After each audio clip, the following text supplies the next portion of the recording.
Good afternoon, everybody. Welcome again to the International Seminar on Public Security, Human Rights, and Democracy. This is now in our second stage for the afternoon. We will follow now with the panel on militia, situation, and solution. I will invite to the next panel researcher Bruno Paes Manso. Welcome, Bruno.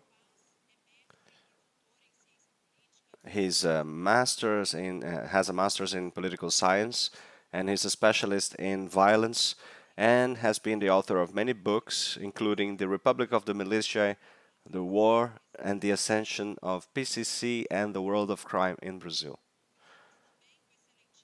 We also invite the chairman of Embratur, Mr. Marcelo Freixo. Welcome. Marcelo Freixo has been a state representative for 3 mandates and also a federal representative. He has been known for fighting against militias in Alerj and also fighting against organized crime. He's a historian and also taught in the Federal University of Rio de Janeiro. And in order to moderate this panel, we have the chairman of IREE, Mr. Walfrido Warde. Good afternoon, everybody. I won't take too much of your time here with the introductions. Of course, you want to hear them speak, but I need to say, and I need to be clear here, we are being watched by some of the main political figures here in the audience. Mr. José Dirceu, one of the men who understand the most about Brazilian politics.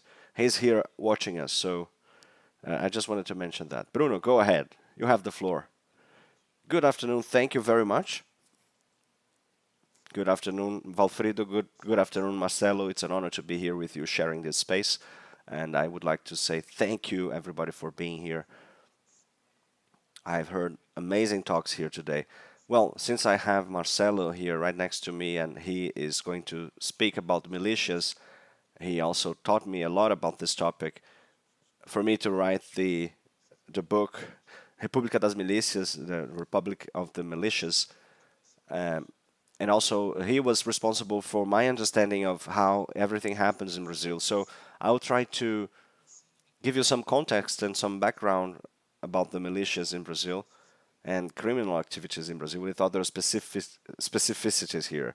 And of course, I have a couple of minutes here, so I'll try and be synthetic here. But in order to help you understand the background of this topic, we have different forms of crime that take action in the Brazilian territories, especially the militias, specifically the prison gangs that are spread throughout Brazil. So in order to write about militias, I have researched a lot about the PCC in São Paulo. So the basis of all my research was PCC. So when I decided to write about the militias, I was a person from São Paulo talking about Rio de Janeiro, and that gave me some advantages. Just like sometimes a person from Rio talking about São Paulo, they have a detachment, and sometimes they have a great view of an overview of the other city because they don't live there. And you always have this possibility of having a comparison between the scenes that you get to know, right? So what got my attention when I decided to analyze crime in Rio de Janeiro was 2 main aspects that are different from São Paulo, and that makes Rio very peculiar. One of them is the time, the relationship, how long the relationship lasts between the police and crime, right? And this is linked to the jogo do bicho culture, which is in very close relationship with the police. And years after, we will see that happening the same way with the militias, right? So another aspect of this that I think is most interesting to identify the peculiarities of Rio de Janeiro is the role of the territorial control that they have as criminal organizations. So it all starts with the division of territories with the Jogo do Bicho agents And that was a strategy for division of different territories. And with the drug dealing, that was just worsened because the markets for drugs in Rio were just very close to the buyers in Rio. It's therefore really easy to sell. And in order to do that, you have to physically control the territory in Rio. And you have to have manpower to do that. Armed men, because in São Paulo we have a different geography, a different formation of this. So the places where you sell drugs are different. And the consumer markets are not going to drive 10 kilometers to buy drugs. They have cell phone service, they have delivery services in bars and nightclubs. So territorial control was not as big of an aspect as it is in Rio. So considering those characteristics, when we have more drug trafficking in Latin America, especially after the 80s, with the trade of cocaine, after Medellin cartels started selling more, Brazil starts to become a greater consumer as well. And in Rio, that's when you have the whole phenomenon of the territorial control to sell drugs and also to compete for the market. And sometimes we were used to seeing tracing bullets crossing the skies in Rio de Janeiro, especially after the 90s, right? Due to the dispute that they have for the market linked to the territorial control. And that was very traumatizing to the population of Rio. And during that period, you even had the police itself very close to the Jogo do Bicho agents and also the groups that were dealing with drugs. And because, of course, you had the fear of society falling into the wrong hands and in the hands of the drug dealers. And that would cause terror in the population. And the police would be well paid to fight crime like that. So that gave a reason for the police to exist with so much strength there. And, you know, we always talk about extermination groups and the relationship that the police has with the Jogo do Bicho culture in Rio, especially in the western zone of Rio, because up north, south, and center would have the main gangs, and the western zone of Rio would be free of those problems. And there is where you have a huge group of police officers that starts justifying the control of territories in order to avoid that from getting there, right?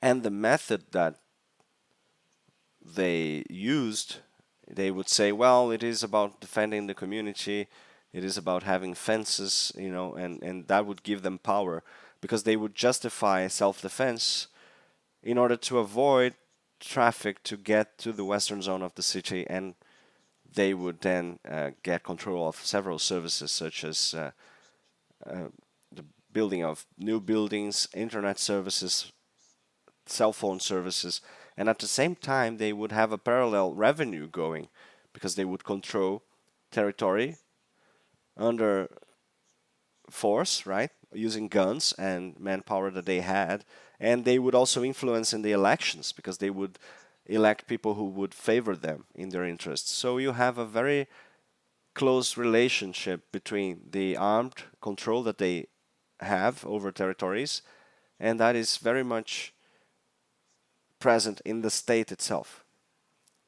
So then we have the militias being investigated by the Congress, and the governors of Rio went to jail. Many of them have, right? So that's when you have a more of a strengthening of the authorities over in Rio de Janeiro. And when I talked to people there in order to survey, it was very interesting to see that when institutions were fragile, it felt like the Republic was being teared down and Rio was under the control of many different tyrants that would be now in a dispute for territory and political influence.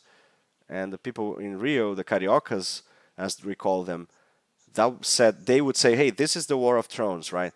This is the War of the Thrones, and it is just about having the monopoly of force, and then you have the full dismantling of the state as an official entity, and then you have several militias.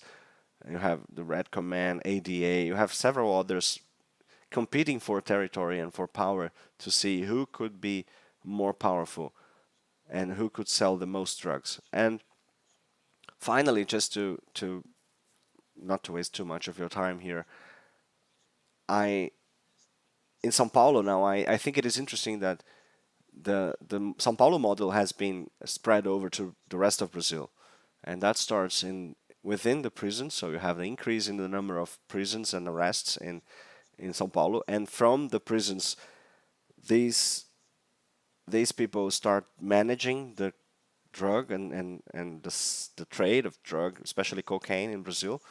And we're talking about PCC, but in São Paulo, PCC went from $40 million a year to more than $1 billion a year. That was on the period of over the period of 10 years, right? So this started influencing politics, especially now in the last few years, because that's a lot of money being washed, and that goes to private funds to finance social organizations and NGOs that start working with the towns, and they influence especially the town halls.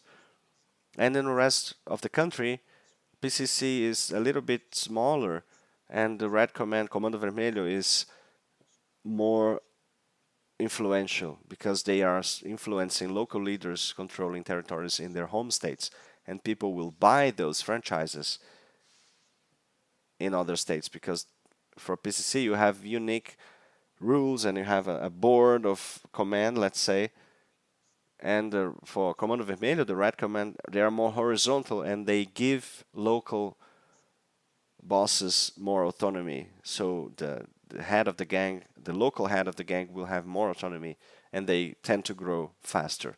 So this is just to start a conversation to get the ball rolling here. I'm curious to hear your words as well. Thank you. Before we hear Marcelo Freixo, I'd just like to say that we have, and I think Bruno will agree with me, we have some people who spent their whole lives trying to fight crime, and we have a bunch of them here. We have Mr. Andrangheta from Italy. He's not here, but he's in the event as well. Pierluigi Bombardieri, and I have to my left this amazing character of Brazil, who's Marcelo Freixo. A round of applause to him, because he's been dedicating his whole life to fight against crime, and it's not only his previous lives. The sacrifices that he has done towards that goal are not small. So thank you so much for your services. And you have the floor. Thank you, Walfrido. Good afternoon. Bruno, good to see you here. Bruno is one of the great friends that were courageous enough to write about the militias, and if you have not read his books, I implore you, do read his books, because those books are amazing. And if you want to understand the subject, and if you want to understand Rio de Janeiro and Brazil to a certain extent, you have to read it. It's just a mandatory read, right? So thank you very, very much for this invitation. It's a pleasure to be here. I'd like to greet Mr. Giselle, who is here with us in the audience. I'd like to say that I agree with Bruno. We work together frequently, and the origins of militias is just like Bruno said, but I just wanted to add that we don't have enough time to address everything here, but I have been the head of the investigation on the militias in 2008. And when I was in office for 3 days when I started doing that, and the results only came after 1.5 years. I just started. Hold on. And then what we have there is, when we present the investigation in the house in Rio de Janeiro, the immediate reaction of the populace, and I don't mean the criminals, I mean the common people, journalists and the public opinion in general, their immediate reaction was, why do you want to investigate militias in Rio? We have so many problems there, and militias bring order. So the discourse was very much associating militias to order, and in opposition to the drug dealers, right? So they would say, well, militias are okay because they bring order. They would be the counterpoint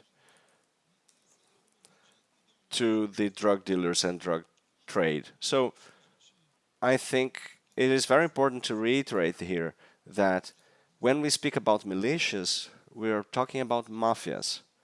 And this concept is central here. Militias are mafias.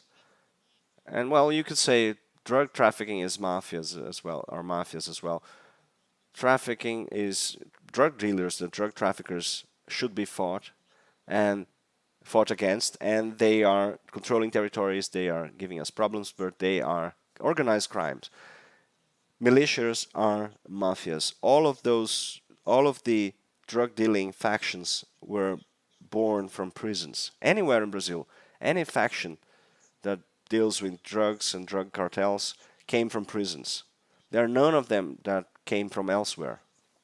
All of them are a fruit of prison systems, right? So we have to think about them as such. We have to understand the role of the prison system in Brazil, and we don't do that enough. We have an amnesia space here. So we have to understand the penal law and the penal actions that we take as governments, in all governments. So we don't look to that point enough. So we don't work towards having a perspective, a more general perspective about what happens in prison. So the factions, the cartels are being born out of prisons, and the militias are being born in the palace, in the governmental building, when they start having power given by the state. So the militia is born from the relationship between the police, the politicians, the territory, and the economy. And this is clear. The militia is the result, the fruit of the use of police force by politics. And that is why this provocation by Walfrido is not only in the police. The challenge that we have in Rio is not in governing the town hall or taking control of territories. It is about governing the police and saying, hey, the police will have this role in Rio, and if the police will have a commitment to democracy and to people's lives, they should not be an instrument to commit crime. That will happen, and that's something that will happen again and again in Rio. The police becomes an instrument of the political crime that the militia commits. So it is a mafia. When the criminal organizations have a project for power and financial projects, because all of them have, all organized crime is about economy. Organized crime is an economic debate anywhere in the world. And the militia, when they establish a territory, they do that because they want to have domain over the local economy. They will have domain over transportation, vans, buses. Back when we were investigating, we had an X-ray taken of the militias in Rio, and unfortunately it didn't go too far. And we have to update everything because the following governments didn't do that. But what happens is that back then in 2008, for a single militia, the revenue that they got from alternative forms of transportations were 6 million reais every day for one militia group, only with alternative transportation, right? So we're talking about a lot of money. And in addition to that, you have gas distribution, you have internet distribution, security fees, and you have the advantages for the officers who are part of it, and that just multiplies.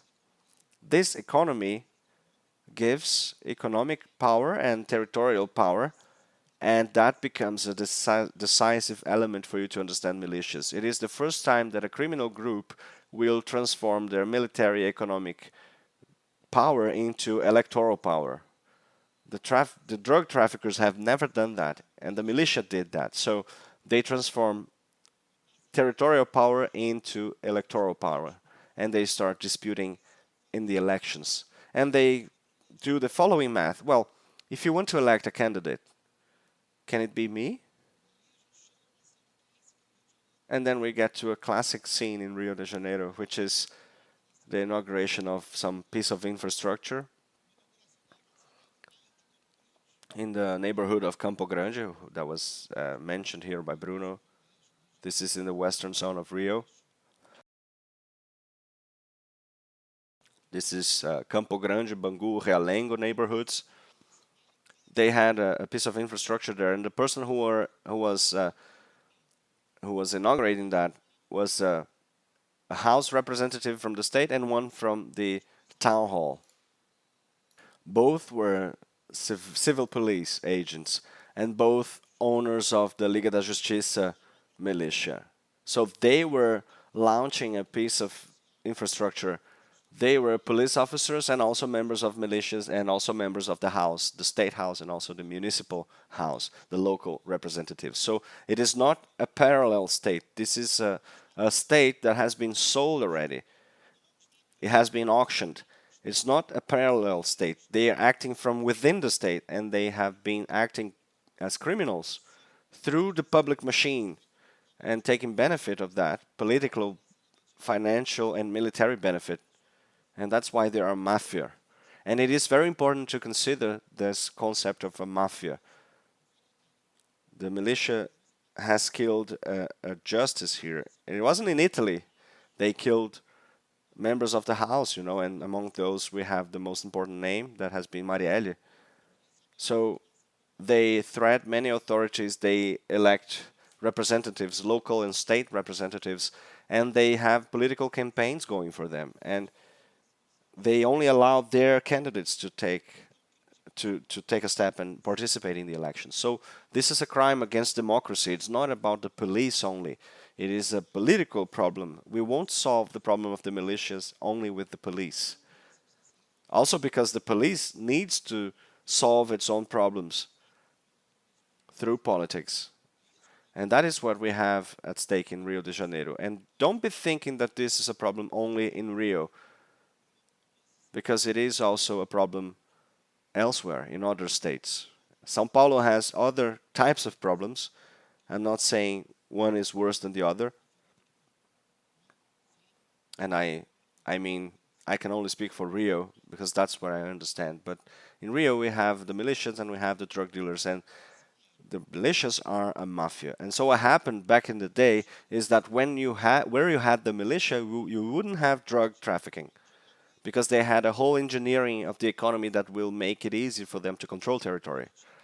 And wherever you would have drug trafficking, that would be the territory of drug traffickers. So where you have trafficking today, they will have the control on the internet providers, phone providers, transportation, everything. So you have an economic participation by the criminal agents, and you have about 65% of the territories in the greater Rio de Janeiro area under the criminal organization's command and not the state. About 65% of the areas of greater Rio de Janeiro are not under the constitution of Brazil. This is not a problem of police. This is a problem of politics. This is the death of democracy in a huge territory, in one of the most important places in Brazil, perhaps one of the most important places in Latin America. So looking at that, it's not about showing that on TV. You have to imagine that a very significant expression and a very significant amount of people living there in Rio are under the hand of those criminal organizations. But the militias particularly are electing senators, governors. They are contributing to elect presidents and state governors. So we have to look at that responsibly and we have to treat that as people who are actually caring for democracy. It's not just about public security, and it's not just about the police. And I think we have to learn, the left wing has to learn about that, because the left wing avoids the debate about public security, and that's a mistake. We always leave that to the right wing. And the left wingers have never left the dictatorship that we had in Brazil willing to debate public security. And I understand that. Because, coming from a military dictatorship, it's better for you to speak about education, access to land and health. It would be more fitting to what we have been through. So when you leave a dictatorship like that and you start debating the role of the police, that is tough. But the problem is that that's a tough conversation that we have to have, and we didn't. And now almost all of the debate about security comes from the right wing. And they talk about it through fear and the accusation of enemies. And so the investigation on the militias in the National Congress has 58 topics to investigate. So one of them is the reclaiming of territory, and we have to reclaim territory, and we have to reclaim the economy of those territories. And people are the alternative transportation is being controlled by people involved with the militias. So we have to have that debate now. It's not something for 3 years from now. It's something that we have to give solutions for now. And we have to get our hands dirty and say, hey, we have to punish corrupt people. And the left cannot spend the rest of our lives saying, oh, we don't like the police, we don't want that. No, we do like the police, we want the police, and we want a clear role of the police, and we want to have honest police officers in Rio. And you can imagine how hard it is to be an honest police officer in Rio. And we always mention the dishonest officer. But how is it to be an honest police officer in Rio? What does that mean? How difficult is that? Is it simple? Is it easy? Who can these people talk to? What are their expectations about their lives, their livelihood, and their profession? Well, I'm extrapolating my time here, but those are some elements that I wanted to mention. And I think this is one of the main topics that we have to discuss in Brazil nowadays. Not only public security itself, but also the issue of militias, because we have a mafia here, as we have in other places in the world. Democracy is under threat, and this is one of the reasons why. Thank you.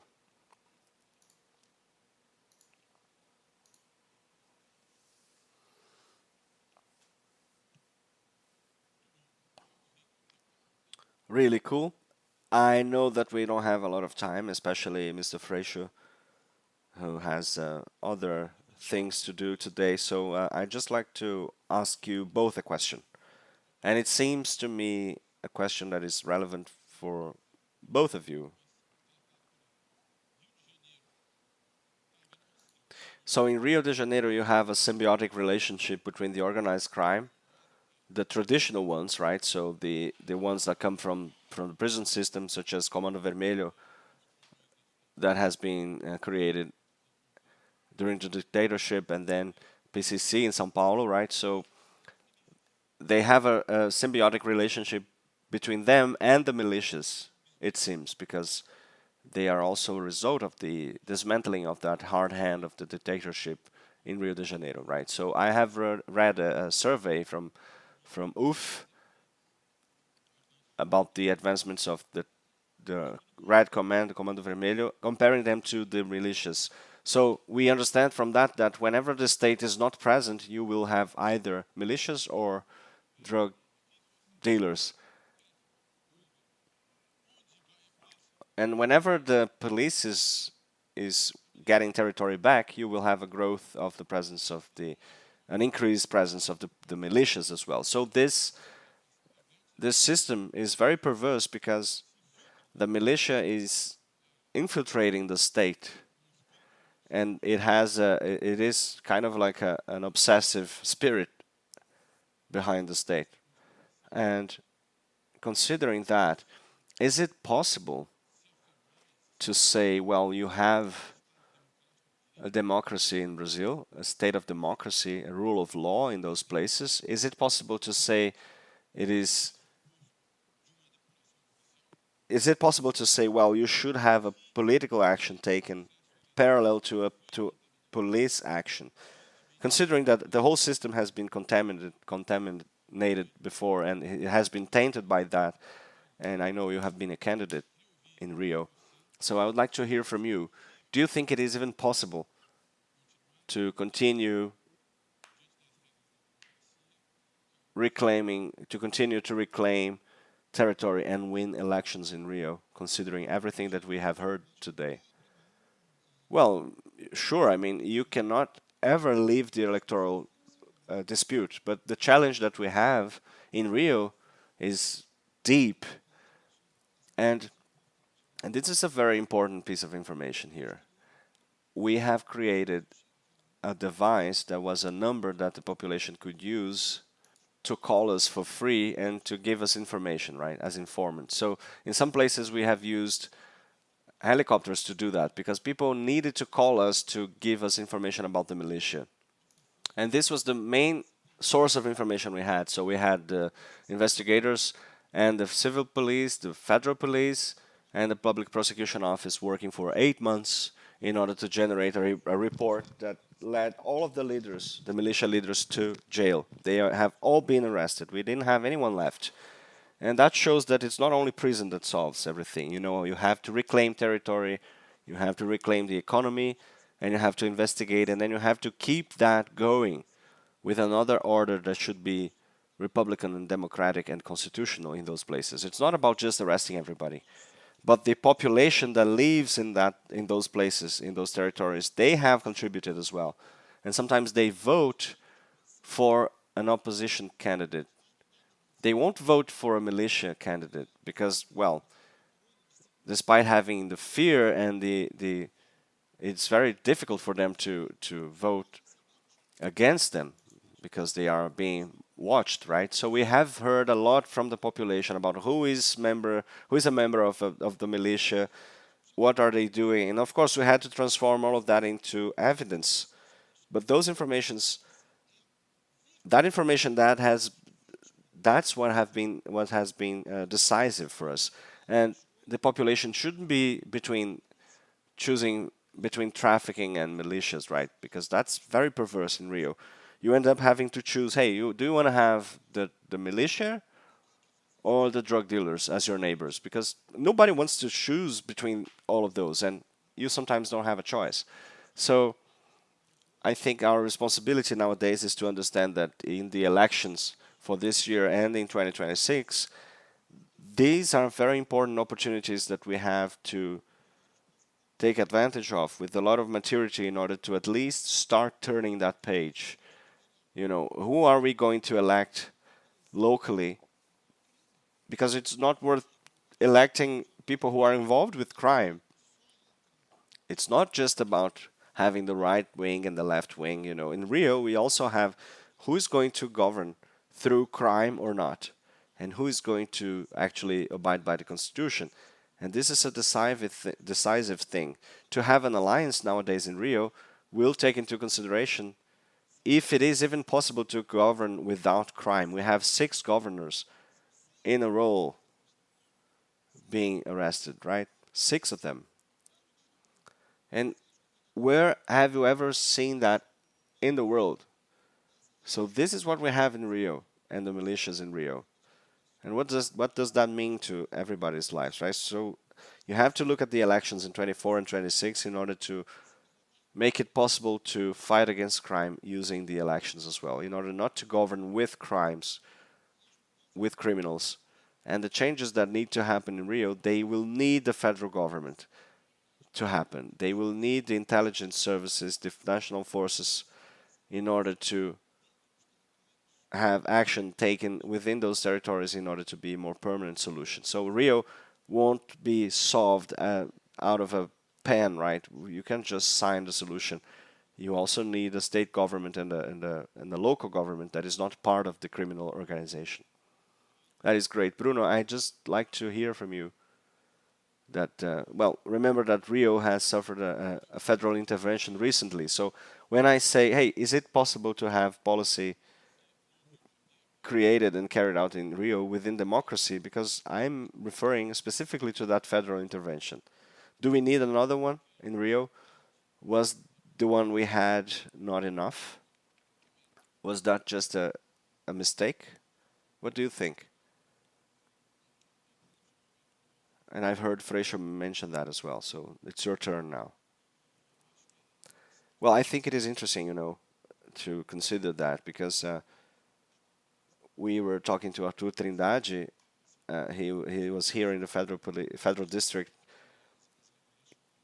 He had a curious thing just to share with us because in Goiás they would have a huge group of murders and everybody knew about it. And there was a journalist whose father has been murdered by that assassination squad that we had in the state of Goiás. And then they killed a federal agent. And then the federal police said, well, now the games are over. Let's do something about it. Let's arrest everybody. And everybody knew who they were, but they were they were tolerating that group because of politics. And then in 2015, 16, the rate of murder in the state of Goiás has decreased as a consequence of that. But my impression is that the challenge that we have, of having a police that is historically involved with this kind of problem and involved with this kind of power, and the investigation from the federal government, of course, is willing to understand what you can and cannot do. And in order for you to have a reform in the police in Rio, you have to change their practices. And by the end of the day, I think Rio, and Marcelo can confirm that, is very much linked to the fight against the militias. And I was thinking, how is it going to be if Marcelo wins? What should we do if he wins? And it seems to me that there is a damage control aspect to it. This is not going to be over in a day. And we cannot just declare war against them and have more problems coming up. So I think we have to have a very surgical, very strategic intervention with the federal government participating.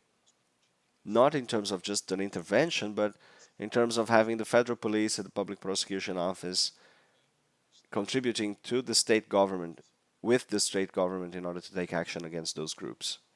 I'd like to hear from you. You have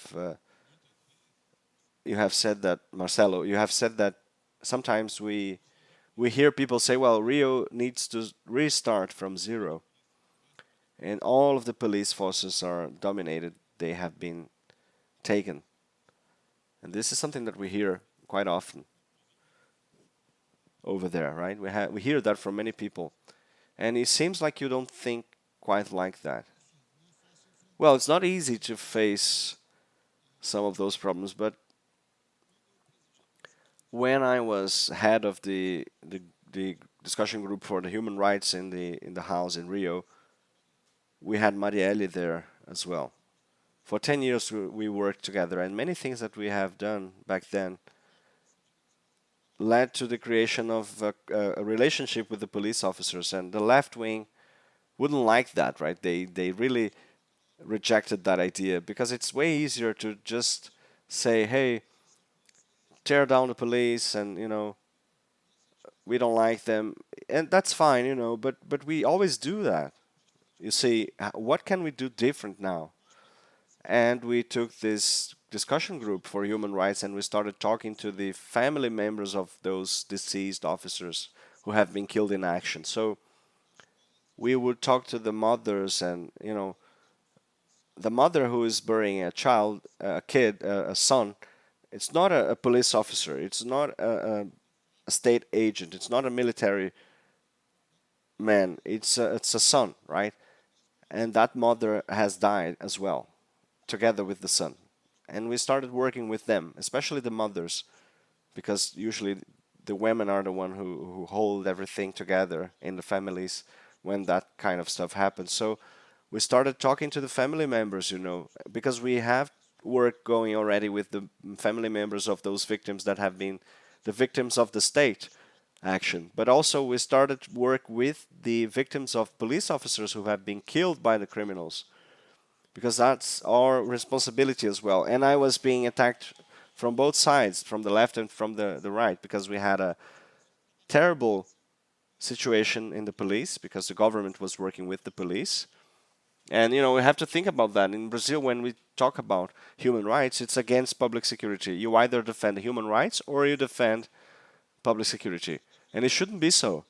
You either defend human rights or the police. And this is crystal clear in Brazil nowadays. This is absolutely solid, this idea that if you are for human rights, you are against the police. And ideologically, what they say is that, well, if you are for human rights, you are pro-crime, right? That's how most of Brazilian society thinks when they vote. And we take the bait. And we don't even think about that, because we are also part of that. We are in our bubbles online or elsewhere. And that doesn't really make sense. That math doesn't fit and doesn't make sense. So our culture of safety or security is very much as a culture of slavery, of punishment and not justice necessarily. And we think like that as a Brazilian society for the most part. And a great deal of those people are in the legal system or in the police forces. And people speak a lot about, well, part of the police is corrupt. And what about the legal system? What about the executive branch, the legislative branch, and the judicial system that is also corrupt? And sometimes you don't even have, you cannot even mention that, because then you will be cancelled. But the fact is that we have problems everywhere in all institutions. Should we get rid of the legal system? No. And we shouldn't get rid of the police either. You have to identify who are the good officers, the good police officers. And there are many people who are willing to debate about the role of police in democracy. But we have to be courageous to come in and step in and say, hey, we want to talk to the police about democracy, because democracy involves the monopoly of force, and you are part of this.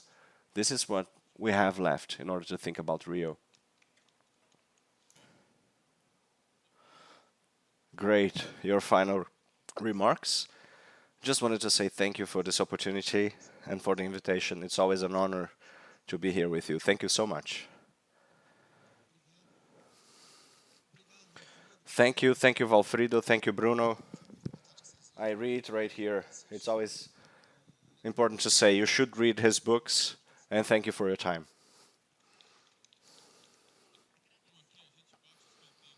Thank you. Well, since we do everything here, we have a commitment to the next panel, okay? Thank you very much. Thank you for your contributions. Let's have an official picture taken here before the next panel.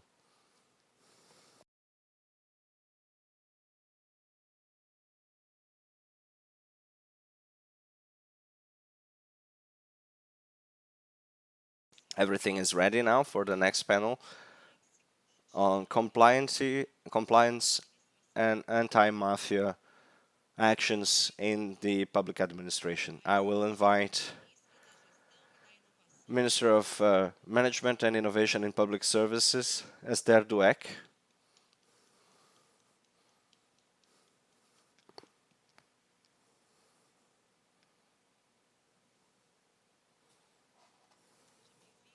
Welcome.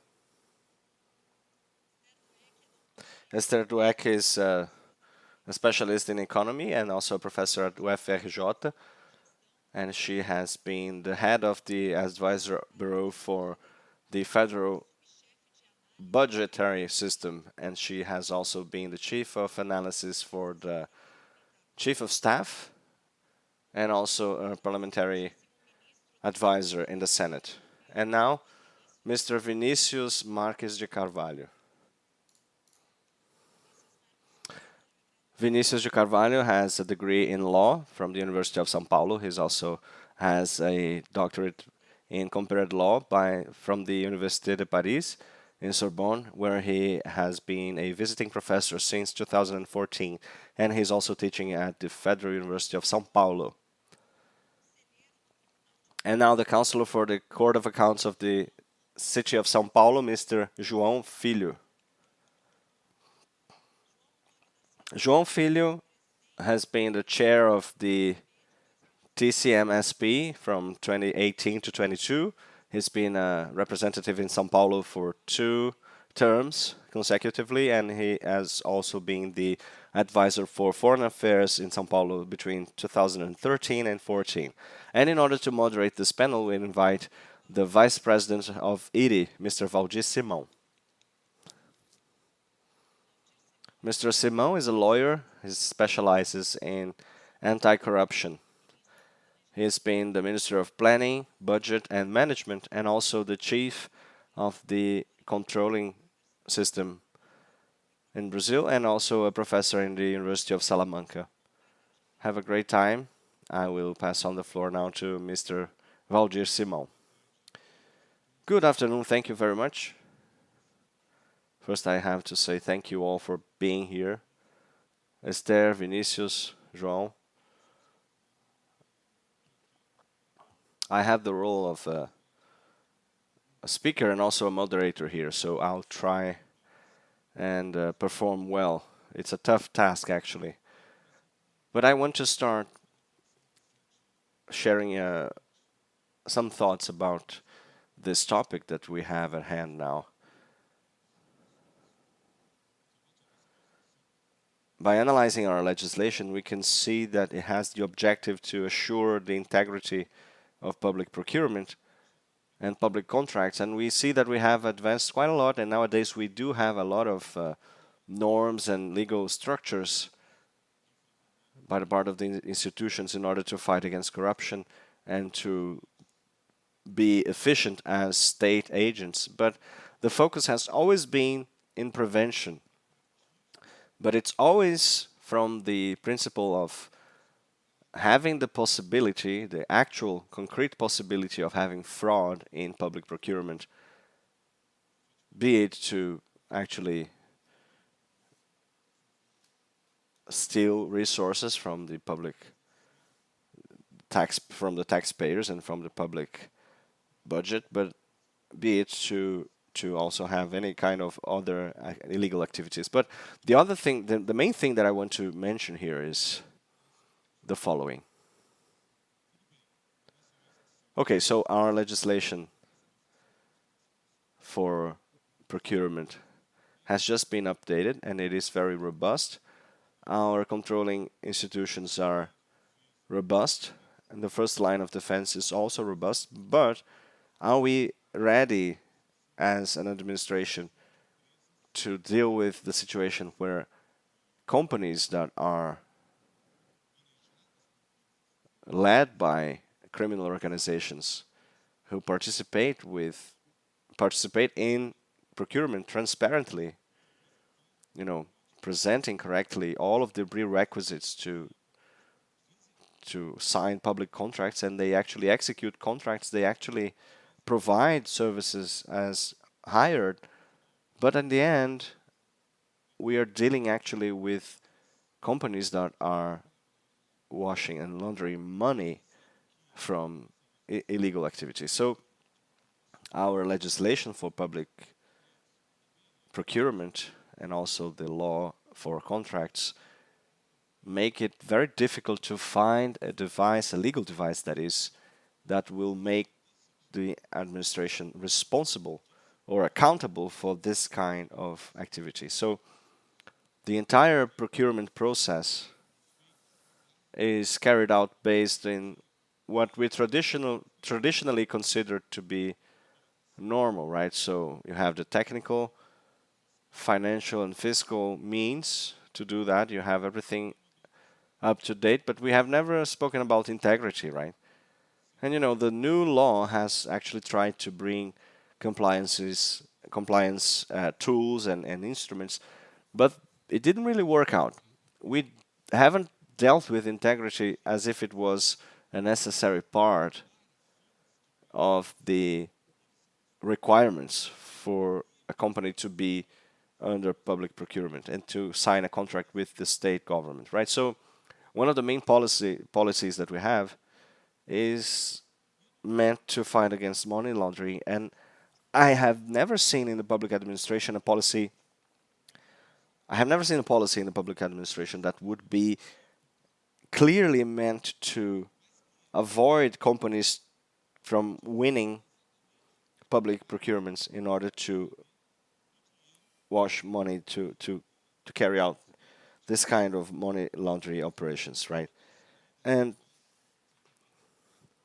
of course, that happens in order to feed back the money to the criminal organizations, whatever that is, right? So this is, I think, the main thing I wanted to share with you in order to get the ball rolling today.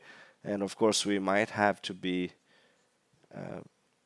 more precise here than I can be, but not only in terms of the appreciation that we have to have in order to understand what's going on, but also to consider the possibilities of options that we have to deal with this kind of problem, because it is an actual problem, it is real, and we can see that. So I would like to hear from you first, our counselor here. Please, you have the floor, and please share whatever you find necessary. And don't reply to what I said only. Please, sure, you can stand.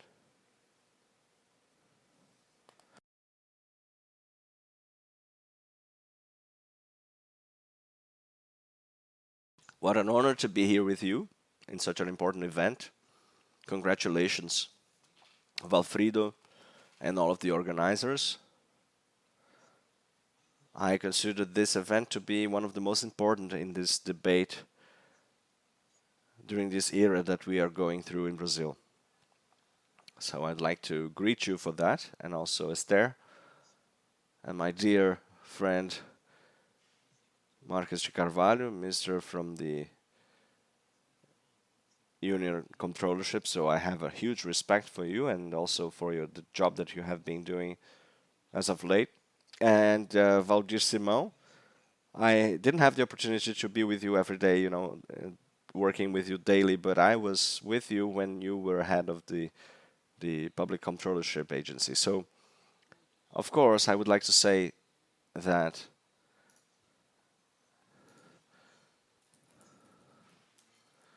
myself and Bruno Dantas, he has been my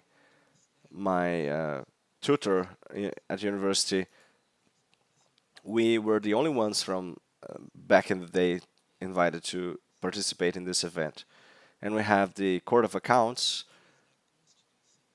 being the controller and the scrutinizer in Brazil, and that is one of the most relevant roles we have in Brazil. And I would like to quickly say, and I would like to actually quickly quote a Brazilian philosopher, Clóvis de Barros Filho. He wrote the preface to the book, The Diary of the Stoic Emperor Marcus Aurelius. And I have 20 minutes, right? 15? All right, just for me to know what I'm doing here. Okay, so this is what he said. Quote, the conception that we have about each one of us as living entities separated from each other and with a relative autonomy in comparison to the whole is fake. And it generates fakery, as if a bill, as if a cell, a living organism cell would have conscious, would be aware of itself by ignoring this set of forces that take action on them and by not considering the cell as a part of the living tissue. So we participate in our charming planet in this cosmic walk, and we, together with the other living entities, be they animal or vegetal, we are one organism, planet Earth. And and end quote. And I wanted to quote this because this is the picture we are seeing right now. And of course, from that philosophical concept brought to us by Clóvis de Barros, we can extract many different ideas. And for our current reality, I'd just like to mention one of them. The cancer cells that are living in our society, or the ecological disaster that we are witnessing in the world now, especially in Brazil, and now in Rio Grande do Sul state, is not a result of perverse actions by men, or the pandemic also has men as one of their causes. Or maybe the war that we have been going through ideologically in Brazil, with a lot of hate being spread out everywhere. That might be a result of those cancer cells that we are living with.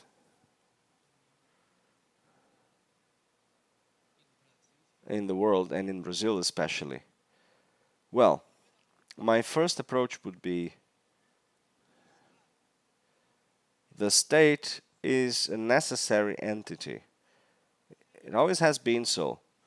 Be it if you are a naturalist, if you defend that the state will evolve naturally, or if you are a contractualist. The state has always been there since the start of philosophic thought by Aristotle, a man that would be in our days, he would be considering man as a political animal. And man prefers to live in society. And this entity that we are living with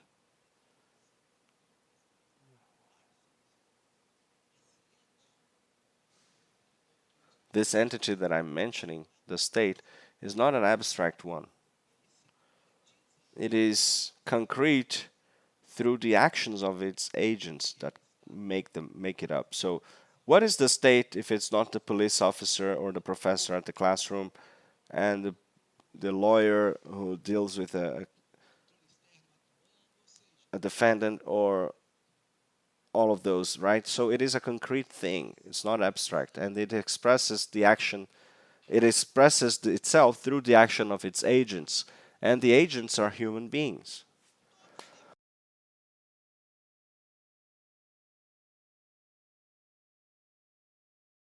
Human beings with all problems and qualities, be they religious problems, biological problems. They listen to the radio and they watch TV. These are the beings we are talking about. Therefore,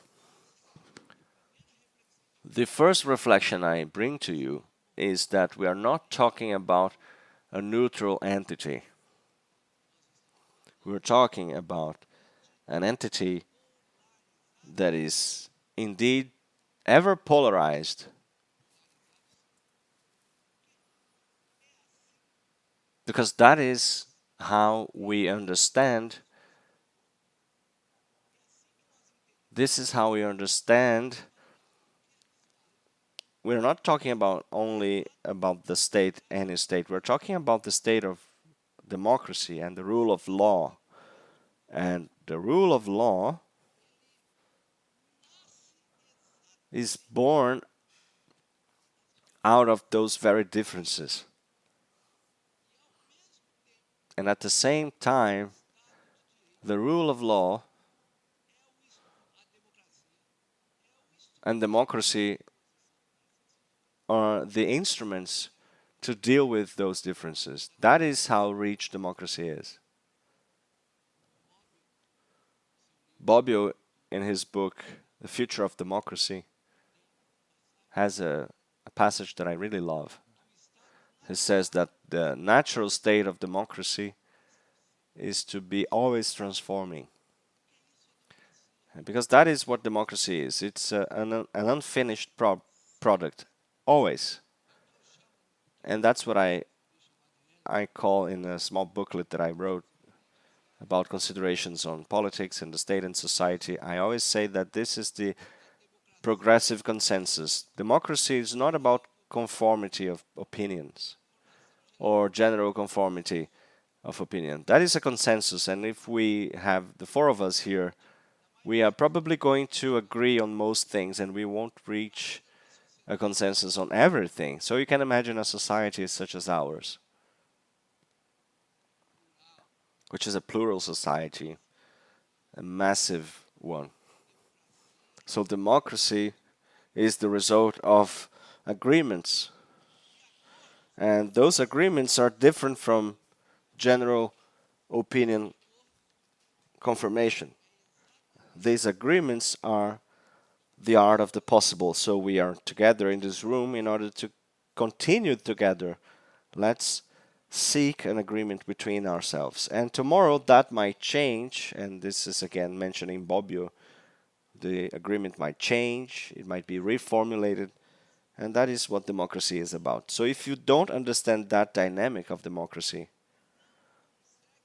you won't be able to live with the differences. So democracy, in my conception, and I will finish off talking about democracy.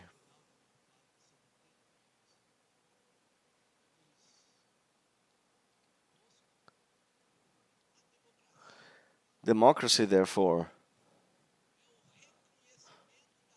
is the acknowledgement of the different parts that make up the whole. Democracy is not the whole overlapped on the parts. So it is in this composition that we are going to seek the best way forward to improve society. And then, of course, considering that idea of democracy, I would say that when it comes to compliance,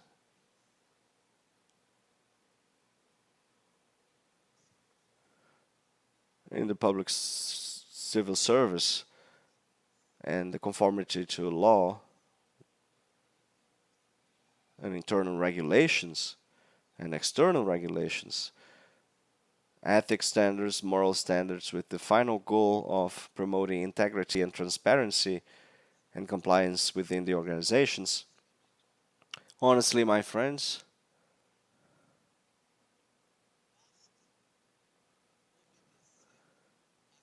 obeying the rules is enough. And why is that? What we have a lot of in Brazil is control measures. So we have control measures for everything, internal, external, and the internal will be carried out by the controlling agencies and the controllership, and the external control that will be carried out by the 33 courts of account in Brazil, and the external control that we have done by the Public Prosecution Office that has the controllership not only of the applicability of law,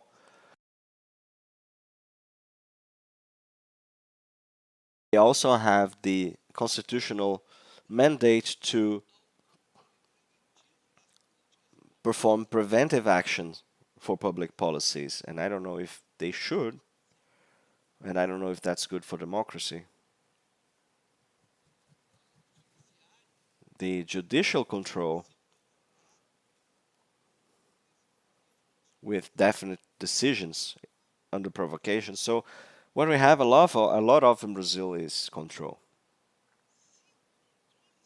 And if external control and the internal one in Brazil is carried out correctly according to the constitution, we will have a very rigorous control of finances and public finances and policies in Brazil. So I would like to say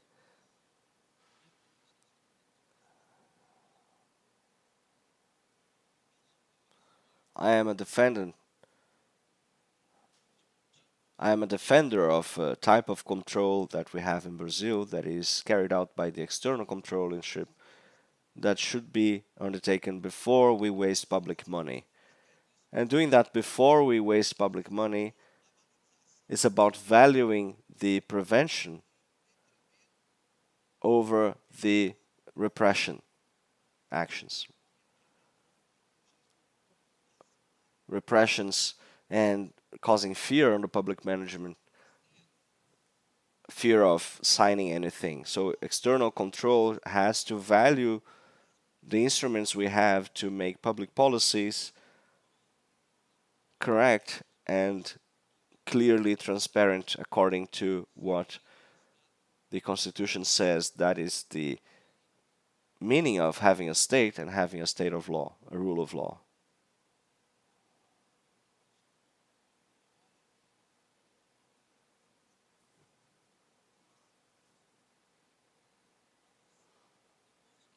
But I really like the concept of the state and the end goal, the mandate of the state, developed by Professor Dalala. The goal of the state is to have common good, and this common good is, as the Pope said once, it is the set of all good conditions for social life that will favor full development of the personality. Look at what a wonderful concept here. And this has everything to do with what we are talking about here. Because where is the objective of the Brazilian state? This is in the third article of the Constitution, saying this is about a fair society that should ensure the development of society in Brazil, eradicating poverty and also getting rid of criminal activities and promoting the good of everybody with no consideration for race, origins, religious creed, or gender, and other forms of discrimination. So if we read that article and we live by it, we will accomplish our mission. So I'll tell you, this is a fundamental question, and I think that in terms of public security,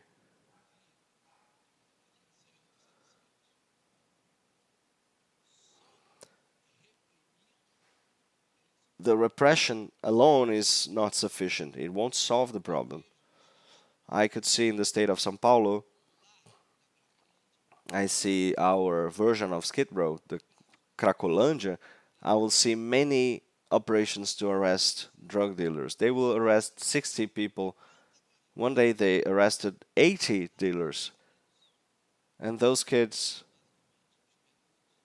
they're very young. They're basically unemployed and with no conditions, and they are going to become intermediary for the actual drug dealers who are actually in the fancy restaurants right next to us. And then following day, those who are seated right next to us in the restaurant, instead of hiring 80 kids, they will hire 140 kids. And people say that is the fight against drug trafficking. And actually, this is about kicking a dead horse.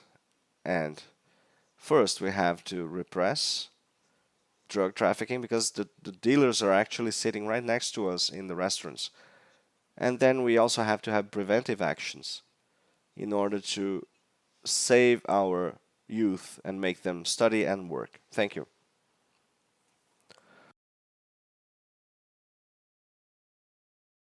Thank you.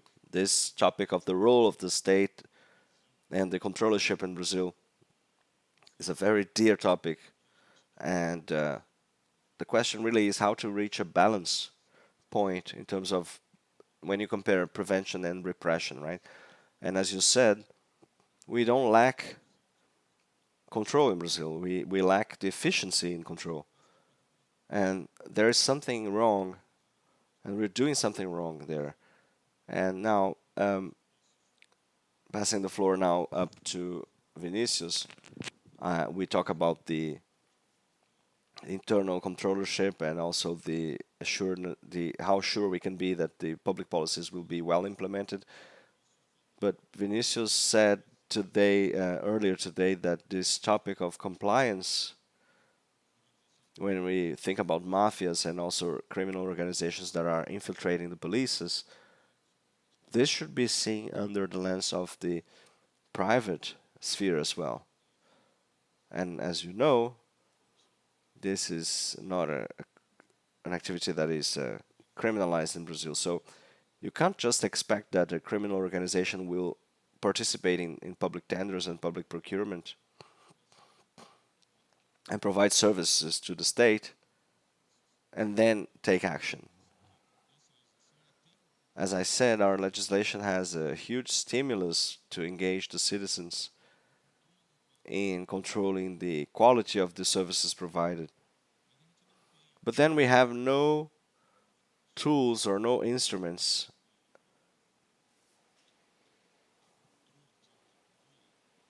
that allow us to identify ex ante, to identify those criminal organizations that might be trying to infiltrate the state. They have a lot of tools, and we have a bunch of technology that we use to monitor everything. But the thing is, we are not in symphony with the new reality that we have at hand now in some of the Brazilian cities. Luis Vinícius, please, you have the floor. Thank you, Valdir. I would like to say thank you again for this invitation. Very kind of you. It's so nice to be here with you. And I would like to say thank you for your friendship, Valdir. I'm a huge admirer of what you do and what you have done.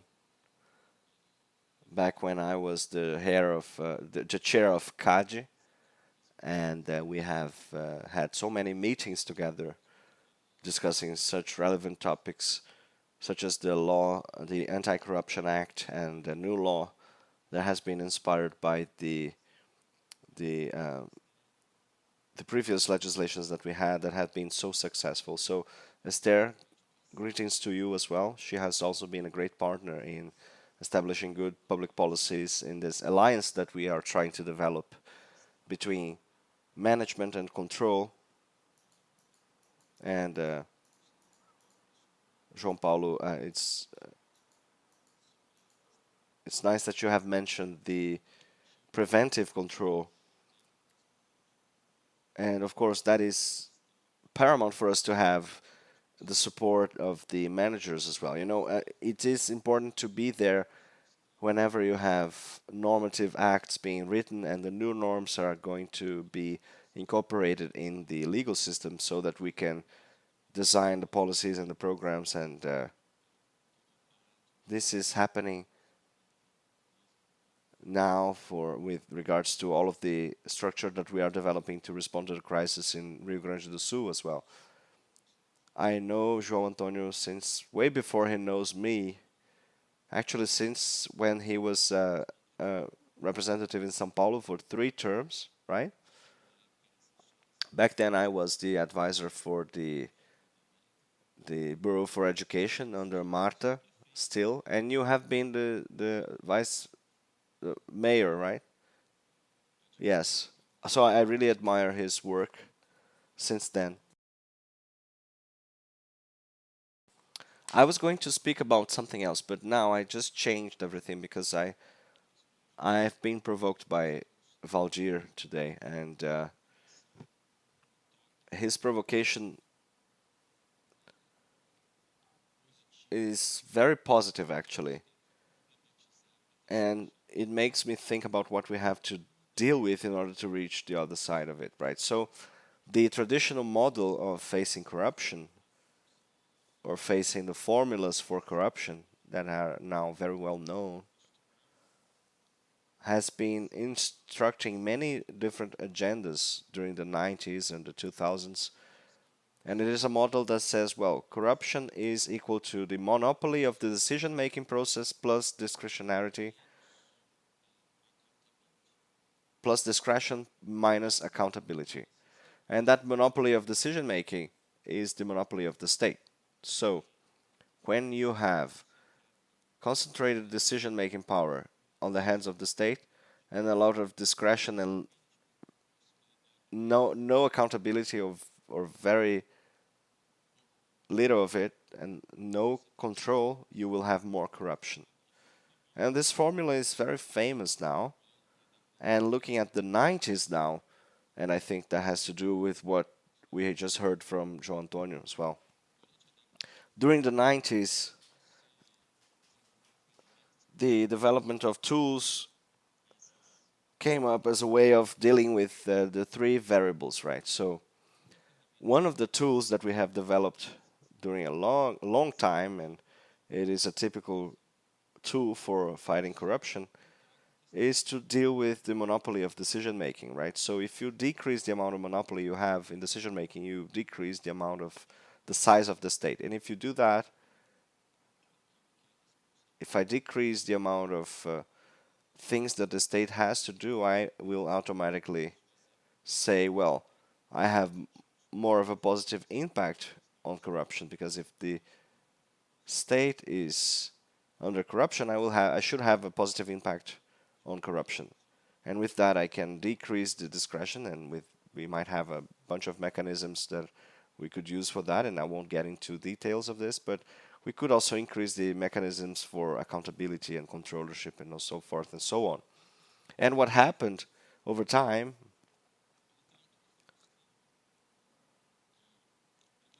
is that, and I won't get into ideological debates about the size of the state, because, you know, if you decrease the amount of action the state can take, you will decrease the amount of corruption. And you could take that wherever you want, right? You could decrease the amount of corruption if you don't have public universities. And what else could I decrease with that, right? So I won't get into that. That might be public health, whatever.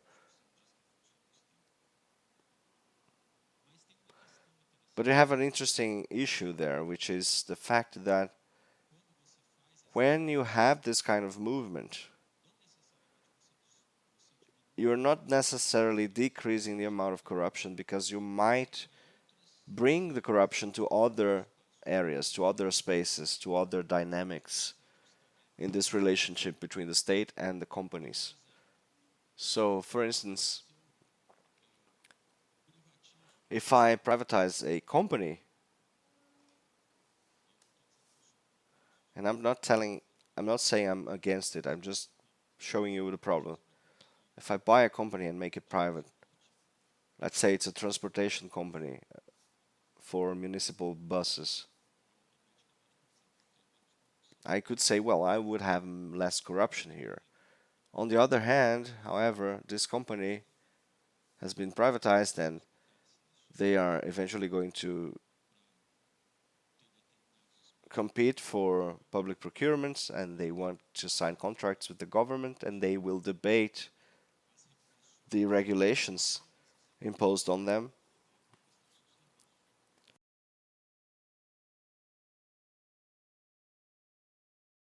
And then a bunch of problems might come from that, and in Brazil we have a lot of problems like that in the electric system or telecommunication systems, and we create regulating agencies. And it doesn't mean that the controllership doesn't need to worry about the way regulation is undertaken and structured in order to regulate the markets, because by the end of the day everything is about regulation, and that is also a leeway to corruption. So all of this process that has been rediscussed about the shifting of this debate about corruption to other means, which are showing that the way out for the state as a service provider into the role of a regulator, won't have necessarily a positive impact in terms of the effect on corruption. And that led to the formulation of a new concept of corruption, which is the idea of structural corruption. The idea that corruption is not a phenomenon that is just a problem of the actions taken by the state. It has also a structural dimension that is forming a forming dimension of the relationships that you have on the state, of course, in a given state of development that is very specific. And then the formula that comes from that debate is the idea that corruption equals abuse of power, and we are not talking about public power only. We're talking about the abuse of power, whatever power that is. It might be private power. And then we might enter the topic that Valdir mentioned. The abuse of private power plus impunity minus social control instead of accountability. We are not talking only about traditional means for control that we have mentioned before. We are also discussing the design that society creates in order to be a part of a process for controlling the agendas for the relationship between the state and the market.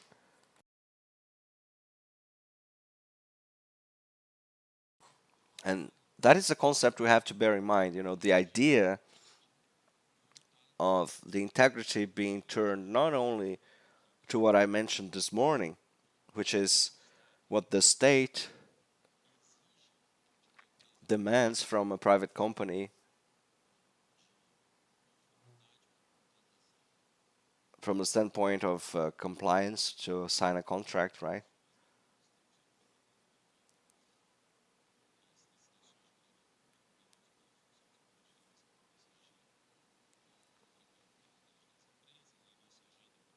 And we have mechanisms for that. So we have an agenda for cooperation with the development bank and also our internal agreements that will demand integrity from the companies, and the companies should hire through the internal Brazilian Development Bank. So everything here is necessary and it is relevant, but we have to take care of this agenda and put it into the debate, of course. But we also need to deal with this dimension of the relationship of the private with the private. When you structure a project in order to hire a service or a product with the public sector. And now this is what I mean, you know, I'm talking about this structural corruption more than just private corruption. And that's what we have to talk about, and we have to think about instruments and incentive structures and an agenda to deal with that and tackle that problem in the private sector as well, so that the private sector, by means of that agenda against money laundering and also the financial system, will have a relevant role to play there, because the financial system nowadays is fighting the operations, the money laundering operations, as much as the public entities. This is where we trace a path forward. And last year I was at Febraban, and you have invited me to this event, and I said, well, I'll try and use this Febraban folk here as my guinea pig in order to test some ideas. And I came up with this issue that we need to build an agenda that will articulate all of those dimensions, facing all of those challenges that we have mentioned here. And this is a concept that I think we have to refine, you know, when we have to define what it means to deal with criminal organizations in Brazil. Well, this is a challenge to our debate here about corruption as well, and how to face corruption. And this is a problem that, well, since we have a role to play here, it's clear that this is actually a structural problem, and not only a matter of the state or the private entities, it's society as a whole. Thank you very much for this opportunity. Thank you, Vinícius. This topic is very complex, and Vinícius is brilliant in bringing that forward to the debate. And I've seen Vinícius mention this before, and I think it's interesting that you have mentioned the need to make society aware of that. If we don't engage, if we don't have the social control, of course, we will hardly ever manage to face this problem efficiently. But anyway, I still see a certain lack in the norms and the structure in order to face those problems. And of course, it's not acceptable that a company that would win a contract and even provide a good service to the state, it is not fair that it is managed by, it ends up being managed by a criminal organization. We shouldn't accept that as a society. And this is already happening. And here I just need to provoke Esther next. Esther is a dear friend of mine, and she's unable to get irritated by anything. So she's such a peaceful person. She's such a good coordinator of groups for problem solving. It is amazing to see, and the great challenge she has is to keep a structure standing, a structure that has been defended by us in the public organizations, a structure that should be kept, and it should get more efficiency and more rationality in using public resources. And of course, we have this goal in mind. And I would like to hear from you, Esther, but I would like to bring you a different element here for your reflection. And the new law for procurement, and I want to think about a possible solution to this topic. The new law for procurement will mention a centrality, and more than that, the use of technology, and you have a national portal for public procurement, and also the manager for the full manager for the national public accounts network. So I don't know how this is happening right now, but this is effectively working now, and the law forecasts the possibility of having representatives in all branches of power and in all levels of state.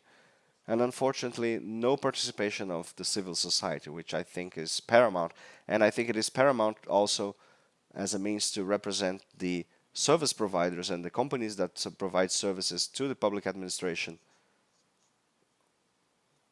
But I think that portal might have a fundamental role in bringing more integrity, which I think is lacking in our processes for contracting, because you can see there the history of all companies that will take part in public procurement. So this can be and should be done before the procurement. This should be updated every year. And considering all of those elements, the controlling elements and federal police and systems for checks and balances, when you check the company and say, well, where is this company from? Who are the shareholders? When we understand all of that, we might create a network for protection of the public administration. And we could identify previously what are the risks for the company, and also seek mechanisms to avoid this kind of company from being part of the procurement process. So I don't see in this process, I don't see any instrument that might be used in order to take this company away if it is able, considering all of the legal and economic elements that we have to consider, and the technical aspects as well, just from the suspicion that they might be used as a piece of a criminal organization or a mafia. So by creating this previous instrument for controllership and the identification of the company, and more than that, after having a structure for public procurement with an integrity channel for reports where the citizens could report saying, hey, this company is suspicious because of this and that. You know, they have X, Y, and Z problems. We might be able to structure at least a protection network. So this is something that came to mind, but I'm convinced that we have to go deeper into that topic. And so I would like to hear from you, Esther. So I would like you to also say a couple of words about what the ministry is doing about the public procurement system.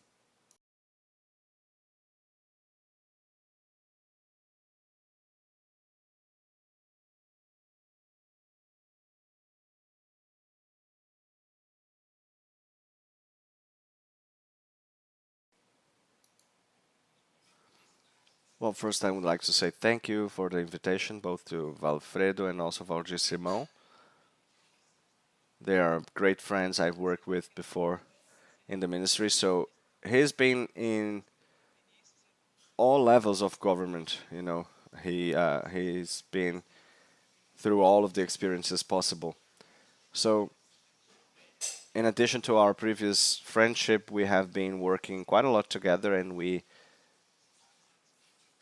are working a lot in this field of public security, and we have very important work now in this discussion of public administration, just for not only for control but also the discussion on democracy. And I didn't know João before, so I haven't met João. And I think this provocation that we had this morning was very interesting, and I would like to start by that. But he anticipated part of what I was going to say here, of course, because he knows a lot of the process. And I think the first thing I should mention is that the discussion on the state by the action by the state is not something that we lack control of. Actually, we have a lot of instruments we use to have control over it, and the issue really is if whether or not the control is taking care of what is necessary. And sometimes people want to play around the rules, and we have to have means to avoid that.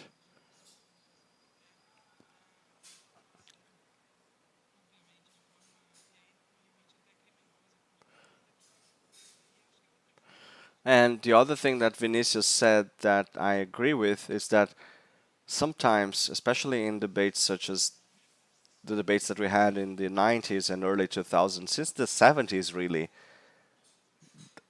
the state being decreased inside would be the problem solver for everything, right? So this is something we still see quite a lot today, quite often. So this is clearly something that doesn't really make any sense. And the way we have discussed everything that we have mentioned today shows that. And you know, a private entity could be used to for money washing operations and for criminal operations, and that shows that the discussion is way broader than that, just that, and we need to discuss all of those issues in more depth. And of course, in addition to contracts and procurement, we are the ones who are actually controlling that, and we are talking about dealing with criminal activities and the public security area that is being represented here in the seminar.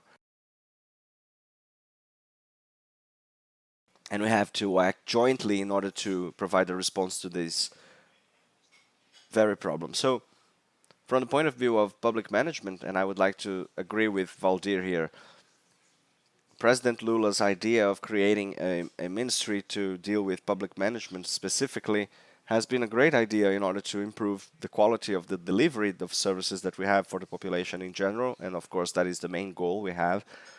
And the president has realized that in the last few years we had a reduction or even a dismantling of the capacity of the Brazilian state to provide services, and we had to focus on that in order to restructure those service deliveries. So we have three main areas. We have HR, assets, and procedures. And within procedures, we also have the public procurement area, which is under management and innovation. So that is also the result of a long process of learning and adaptations that we have carried out in order to make everything more efficient and more integrated, and also to increase the possibilities for compliance. And of course, the new legislation will bring some gaps, and you will know that whenever you do have anything in law, it's not enough to just have that written in text. But we have to remember that we are dealing with a country that is a huge territory. We have more than 5,000 municipalities. In Brazil, we have 26 states and a federal district. And we have, of course, a federal law that is applicable to everybody, but it changes in practice depending on where you are. So the idea of the ministry is also to have the support not only for the states, but also to the municipalities that will work in a more harmonious way, and to make sure that the instruments that we have in the federal government can reach the front lines, because sometimes you might have good tools, but sometimes they're not well used because people don't even know about it and don't know how to use it to the best of their abilities. And we have a society where data is more and more important, so we have to make everybody update the same system. And just having that will bring us a huge potential to have safety and also to take action towards control and public security in order to find the problems that we have. And sometimes we have companies that are being used for money washing operations and all other kinds of problems. So the first thing I wanted to say is that we have a system already in place, which has been an evolution of the public procurement system, and we have two entities that take care of that, and we have a space to deal with those contracts and procurements that are being done under the same system with many demands and requests for information and so forth.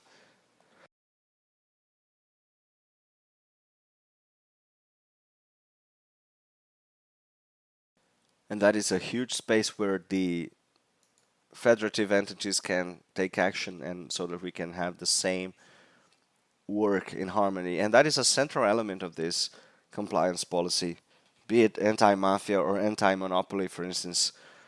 And we have an internal controlling system, which is more and more used now in procurement, and in some cases it is mandatory because it will increase the possibility for us to avoid malpractice and also corruption. And we know that we still don't have an analysis that is a previous analysis of these shareholders of each company that will participate in the process. So that can also be analyzed previously in order to avoid risks. And we also have to take action after the fact, right? So even though that is a possibility, you also have to think about prevention.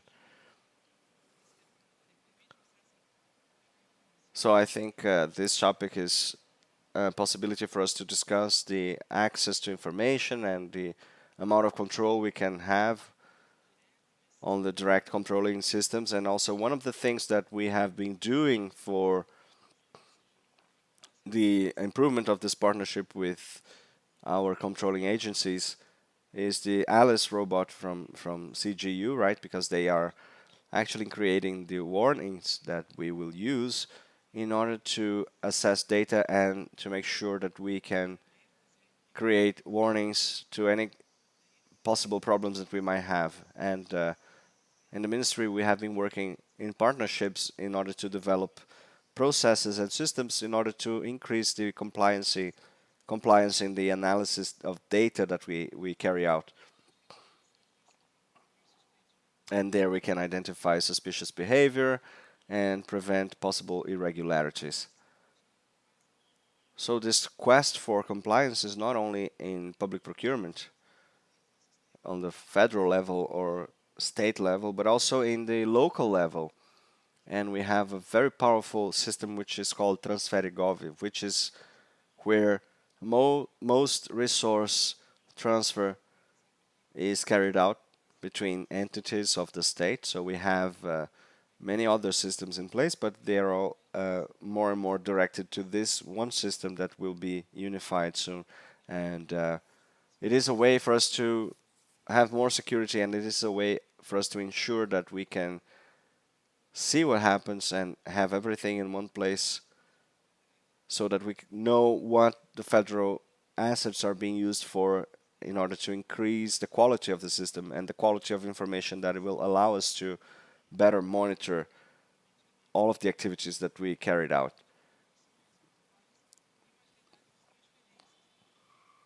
And also to expedite the process of transferring, right? Because recently we have some processes that we have been simplifying, and that is in partnership with other entities as well. Never letting go of the control and transparency when you deal with data. So the idea is to reinforce the possibilities to have transparency, and everybody should be feeding the system for transparency and the amount of information that we have. This is one of the benchmarkers that we have on the transparency and transparency actions and also compliance actions. And there we have the information from all entities of the Federation, also from the 3 branches in a single space. So this is also about the offering public information and also from the start of the procurement process to the conclusion of the service provided or the product. So any citizen can access that, and this is an example of open government that has been one of the main agendas in order to promote the control in procurement and also contracts that will be reinforced by that. So I just want to highlight that we have other incentives that are brought by the new law that Valdir mentioned, especially the system for unifying the enrollment of managers and providers. So it has a huge potential. I think we can increase its quality even further. And they are part of the system for contracts and procurement. So they are for providers and natural persons and legal persons that want to work with the government. So it allows for us to have an X-ray of the providers in general. So the public agency will be able to see all information pertaining to the procurement. It will be comprised of the existence or not of common associates and also shareholders. And it also might be useful to understand the genealogy of the company that is being hired by the state as a provider. So we know, I'm not a specialist in this subject, but we know that we won't have the person there as a part of the criminal organization, of course, and that's why we have to have public security working in partnership in order to analyze the data and to identify, whenever possible, they should identify before the fact that this company might have problems. So we also have in the transparency portal a list of companies that help in this process and are actually correct in their transparency policies, and companies that have been fined before and that have been punished for some malpractice or illegal action before in the past. So we can also analyze that gradually in order to measure how much of that works. We have a national list of the companies that are actually providing services to the state, and even their stakeholders, their shareholders will be listed there. And in addition to that, we have other mechanisms for social control and the creation of a monitoring policy for public procurement and citizenship, such as Transparência Brasil, that has been a partner of ours and has helped us think about other ways to take action. And we also have been working more with reports and phone lines so that people can report to us. And we know that sometimes, as I said, sometimes we won't have the text saying, hey, this person is part of a criminal organization, but using anonymous reports, we can actually talk to police, for instance, in order to analyze profile information. So Valdir has taken part in some of the actions that we undertook in order to simplify the procurement central, and we had the goal of simplifying the systems not only for the federal government but also for each state government, and that was a huge innovation recently.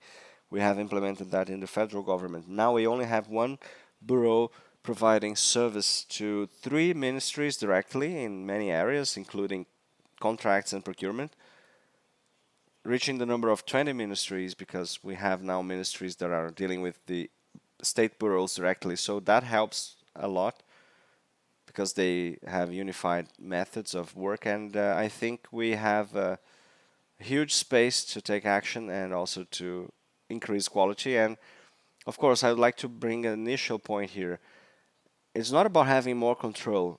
It's about controlling better and having more control on what actually matters, and increasing social control and transparency and having more capacity to take action. I think that is what will allow us to work with the data that we already have in order to help us bring more quality to this service that we provide against corruption in public procurement. Thank you.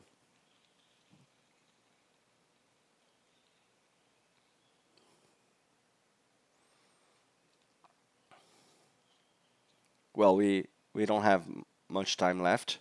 I just wanted to repeat myself here because, after listening to your speeches, the three of you, I think we have to say that we have to think deeply about that. And as a public agent, I think that is the most important topic today. And of course, not to disconsider all of the other talks, but this is something that we have to pay attention to. And of course, we are all going to return home with a bunch of new food for thought, and we have to perfect our systems and we have to make them more transparent, of course. And who knows, we might be able even to increase the amount of social participation in the status that we have. And I felt the lack of the civil society in this program, for 1.7 trillion reais, and it seems vague. I think we lack also the controlling agencies there. I think we have a pact that needs compliance and that needs a compliance program, and we can develop that as long as the problems come up, and that reflection is therefore very important, of course. And I would like to say thank you for your participation, Esther, Vinícius, and also João. And I would like to have a round of applause to these people here.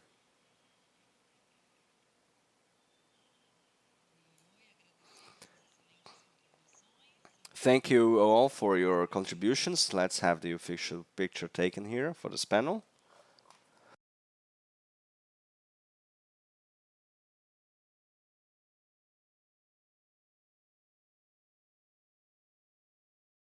So let's continue.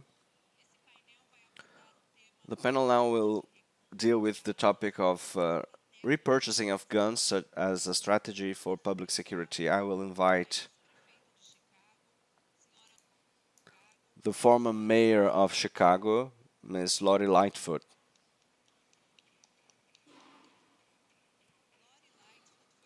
Lori Lightfoot was the first black woman and lesbian woman to be elected the mayor of Chicago under the Democrat Party, and she has been the head of the Civilian Independent Council of the Chicago State Police, Chicago Police Department. So, as a moderator, we will have the director of IREE, Mr. Renato Polillo. Welcome, Renato. He's the shareholder of Warde Advogados. He's a master in civilian law by University of São Paulo. He's been also in the Virginia University, and he's the author of the book Responsibility and Corruption.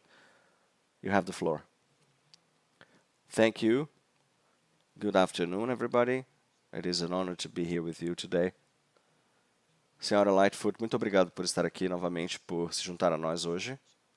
É um prazer. É uma honra tê-la aqui conosco. Nós sabemos que você veio de Chicago, é uma longa viagem até o Brasil. Nós agradecemos muito pela sua presença aqui conosco hoje. Eu vou falar agora em português com o público, se você não se importar. Well, good afternoon, everybody, again. Ms. Lightfoot, as you are aware, she has been the mayor of Chicago, and she has been a highlight in public security area, especially dealing with public policies. She has been a federal prosecutor, and she worked in the Federal Department of Justice, and she also has been the mayor of Chicago, and she took direct action in public security in the city of Chicago, leading the Department of Police, the Police Department of Chicago, which is the second one in the United States. They have impressive number. They have more than 12,000 members there in the Police Department of Chicago. The first one is New York with 36,000, Chicago with 12,000, and Los Angeles then in third place with 8,000 officers. And she has been doing a lot of works in policies, and she's going to share a little bit of her experience dealing with the programs for gun buybacks, which she has been a leader of in Chicago. Então eu estava apenas explicando um pouquinho sobre o seu currículo e sobre você ter sido prefeito de Chicago também. Então, por favor, agora você tem a palavra. É uma honra novamente tê-la aqui. Bom, eu acho que eu vou utilizar o púlpito, tudo bem? Pois não. E espero que também possa ter os slides na tela. Muito obrigado. Bom, boa tarde a todos. É um prazer estar aqui. Eu peço desculpas por não falar português, então eu espero que os intérpretes me ajudem aqui. Bom, me pediram para falar sobre os programas de recompra de armas nos Estados Unidos, especificamente na cidade de Chicago. Mas eu acho que para realmente compreender essas questões, nós temos que entender o contexto e os desafios que as cidades têm enfrentado nos Estados Unidos. Próximo slide, por favor. As cidades americanas, infelizmente, estão inundadas com armamentos. E esse tem sido um impulsionador significativo da violência que temos ultimamente. Por exemplo, no alto da pandemia, as pessoas compraram quantidades enormes de armas de fogo. Um estudo mostrou que em 2020 e 2021, os americanos compraram mais de 40 milhões de armas de todos os tipos. Esse é um número incrível de armas. Infelizmente, muitos desses armamentos acabam sendo roubados ou até entregues para elementos criminosos nas nossas cidades, e aí eles são utilizados para cometer atos de violência. E, claro, esse número de 40 milhões de compras legítimas não conta com a quantidade de armas traficadas, que também tem um número muito elevado nas nossas cidades, incluindo em mídias sociais como o Facebook. E durante esse mesmo tempo, vários estados estavam afrouxando as regras e restrições sobre acesso a armas de fogo, por exemplo, a eliminação de formulários ou tornando impossível que uma pessoa fosse negada ao comprar uma arma de qualquer calibre, com qualquer tipo de quantidade de munição, por exemplo. E eles também permitiriam o porte de arma em qualquer localidade, eliminando todas as restrições. Então, houve uma quantidade de armas enorme entrando nas cidades e o esforço de alguns estados de permitir que essas armas fossem utilizadas e carregadas. Isso é um contexto muito importante. E, claro, próximo slide. O que nós vemos é que as armas foram a fonte de tantas mortes, o motivo de tantas mortes nos Estados Unidos. Mais de 48 mil mortes em 2020 apenas, que é o ano o último ano, 2021, o último ano que nós temos de estatística aqui. E esse é um aumento de 23% comparado com 2019. E para ser claro aqui, duas coisas levaram a isso. Nós tivemos um aumento enorme do número de suicídios utilizando armas e também o aumento de casos de violência doméstica contra vítimas, que também impulsionam muito os índices de violência. Mas vocês podem ver que a combinação tóxica de disponibilidade de armamentos em quase todos os lugares e também o nível de criminalidade traz um desafio que as cidades enfrentaram de literalmente não ter nenhum tipo de suporte do governo federal. Certamente vocês sabem de como é disfuncional a relação entre as nossas casas parlamentares, o Senado e a Câmara. Muitas vezes eles dizem que concordam, mas quando chega a hora de trazer uma proposta, eles começam a discordar e acaba que nenhum acordo é feito. Então isso certamente foi feito em questões difíceis como violência por armas, por armamentos. Então nós não tivemos nenhuma legislação federal significativa criada durante décadas e não há nenhuma esperança de tê-las agora no futuro próximo. Então as cidades, particularmente, começaram a ficar por conta própria. Elas tinham que resolver esses problemas sozinhos de formas inovadoras para combater o crime.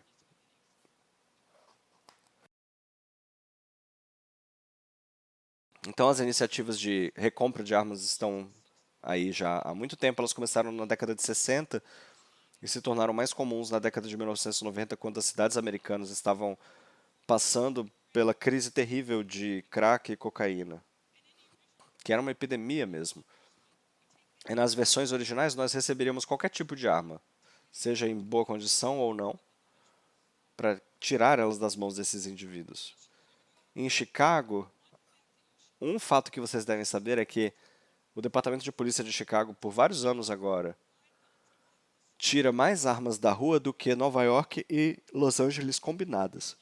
E isso não é porque nós prestamos mais atenção e não é porque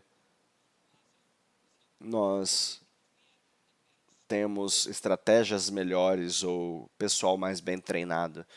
É simplesmente porque nós temos mais quantidade de armas em circulação do que qualquer outra cidade do país.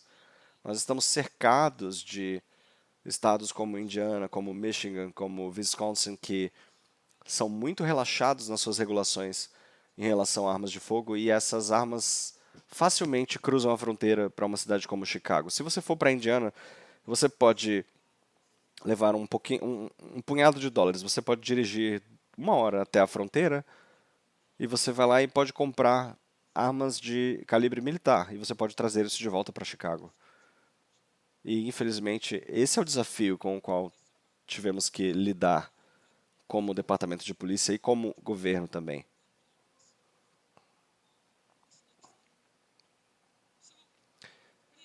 Então, as iniciativas de recompra de armas em Chicago normalmente eram feitas algumas vezes por ano com um parceiro comunitário. E eu vou voltar a isso aqui porque é importante. Mas normalmente para armas de mão, nós daríamos um vale de 100 dólares para uma arma que funciona. Nós não receberíamos peças ou munições que não funcionassem.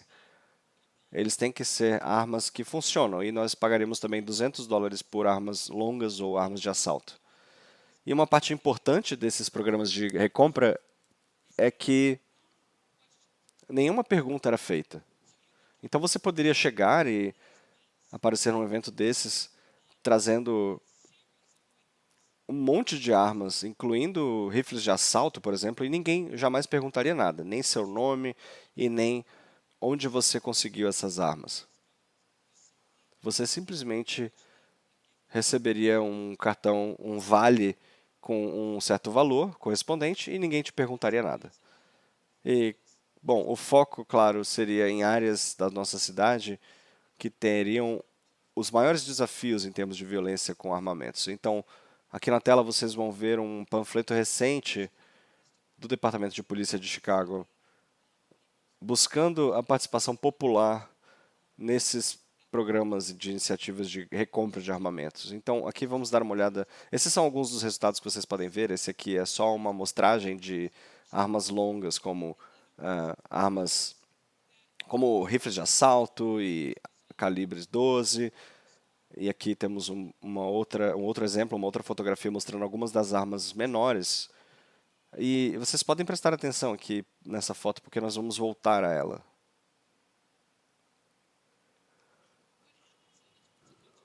O que acontecia é que uma vez que uma arma era entregue, todas as armas eram desativadas, rastreadas e depois elas deveriam ser derretidas e destruídas e não revendidas.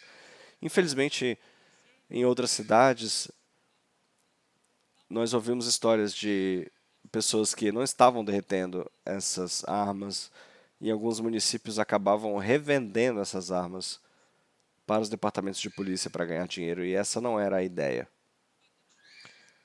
Mas é importante também o rastreio dessas armas, porque se elas estiverem conectadas com um crime, elas vão ser utilizadas como evidência, e isso acontecia muito. Então, em Chicago, quando alguém aparecia com uma arma que tinha sido utilizada em um tiroteio ou em um homicídio, ela se tornava, então, uma boa fonte de provas e evidências para solucionar um crime.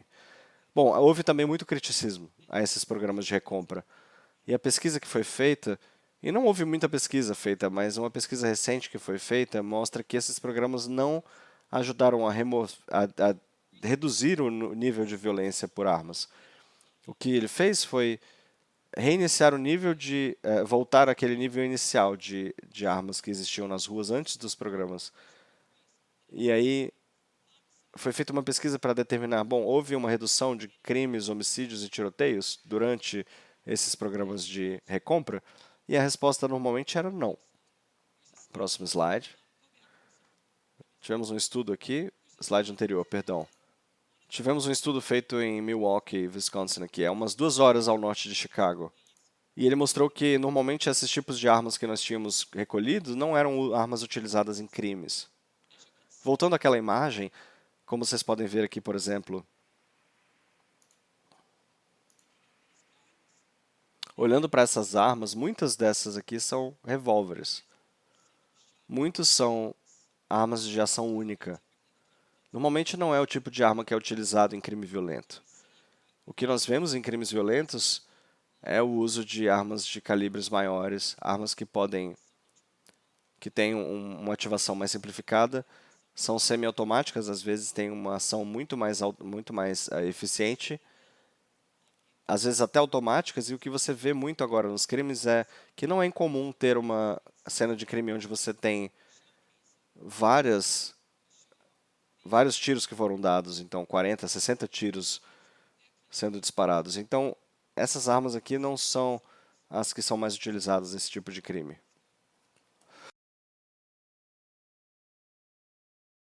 E aí a pergunta é, bom, por que que esses programas não são tão eficazes em reduzir os crimes violentos? Por que que, mesmo assim, eles continuam sendo populares? E eu acho que a pergunta traz a seguinte resposta. Os críticos e os pesquisadores estão fazendo a pergunta errada. Nós todos sabemos, ao termos trabalhado com departamentos locais de polícia, nós sabemos que uma das ferramentas mais essenciais é a confiança do público. As polícias têm que ser vistas como fonte de legitimidade, e essa legitimidade vem da confiança, do engajamento com membros da comunidade, e não só a polícia que aparece quando reage a alguma coisa ruim que aconteceu.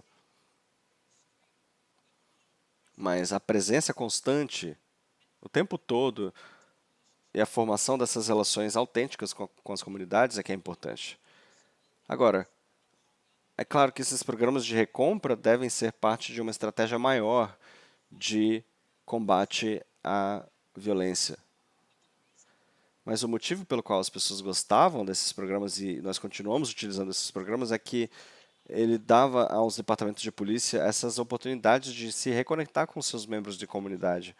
E, como eu disse inicialmente, esses programas eram feitos com parceiros comunitários, seja uma igreja ou qualquer outro tipo de organização comunal que fosse um parceiro confiável da comunidade. Isso dava à polícia a legitimidade que eles não conseguiriam por conta própria.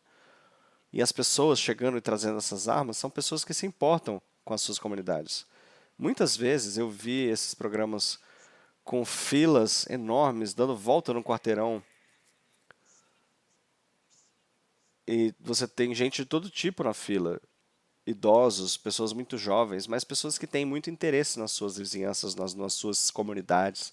Eles querem viver numa comunidade pacífica e eles querem fazer o que for necessário, inclusive parcerias com a polícia local para chegar nisso. Então, para mim, a pergunta não é se esse tipo de programa se relaciona proximamente com a redução do crime violento. A questão é dar uma oportunidade para aproximar a polícia e as comunidades que as polícias servem. A criação dessa confiança que é vital para garantir que os departamentos de polícia locais tenham legitimidade que precisam para trabalhar. E claro, você vai dar algo de valor também. Não é coincidência que os crimes violentos normalmente aconteçam particularmente em áreas mais pobres das cidades, que têm mais trabalhadores, que estão tendo dificuldades financeiras. $100 não parece muito para gente como nós, mas pode ser a diferença entre você ter um aluguel pago, ou a comida na mesa, ou até o cumprimento de outras obrigações financeiras. Isso faz a diferença na vida dessas pessoas que estão lidando com a violência diariamente e lidando com a pobreza diariamente. E que muitas vezes acabam utilizando isso como ferramenta para garantir que tenham uma vida um pouquinho melhor. Então, meu ponto final aqui. Os programas de recompra de armamento não são uma panaceia, não são um remédio para tudo por si só. Mas quando são utilizados em conjunção com uma estratégia mais ampla de segurança comunitária e engajamento comunitário, elas podem ser ferramentas muito úteis para conectar as pessoas e gerar confiança entre as pessoas. Muito obrigado. Muito obrigado, senhora Lightfoot. Foi uma honra tê-la aqui novamente. Ótima explicação. Muito obrigado por nos ajudar a entender um pouco mais sobre esses programas de recompra. Muito obrigado. Thank you, everybody. Have a great afternoon. We are going to go back with our next panel with one more mayor.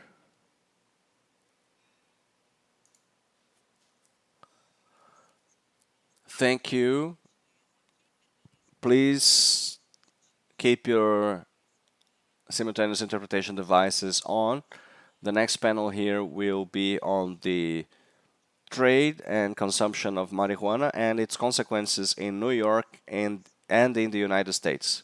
I will invite to the stage the former mayor of New York, Mr. Bill de Blasio.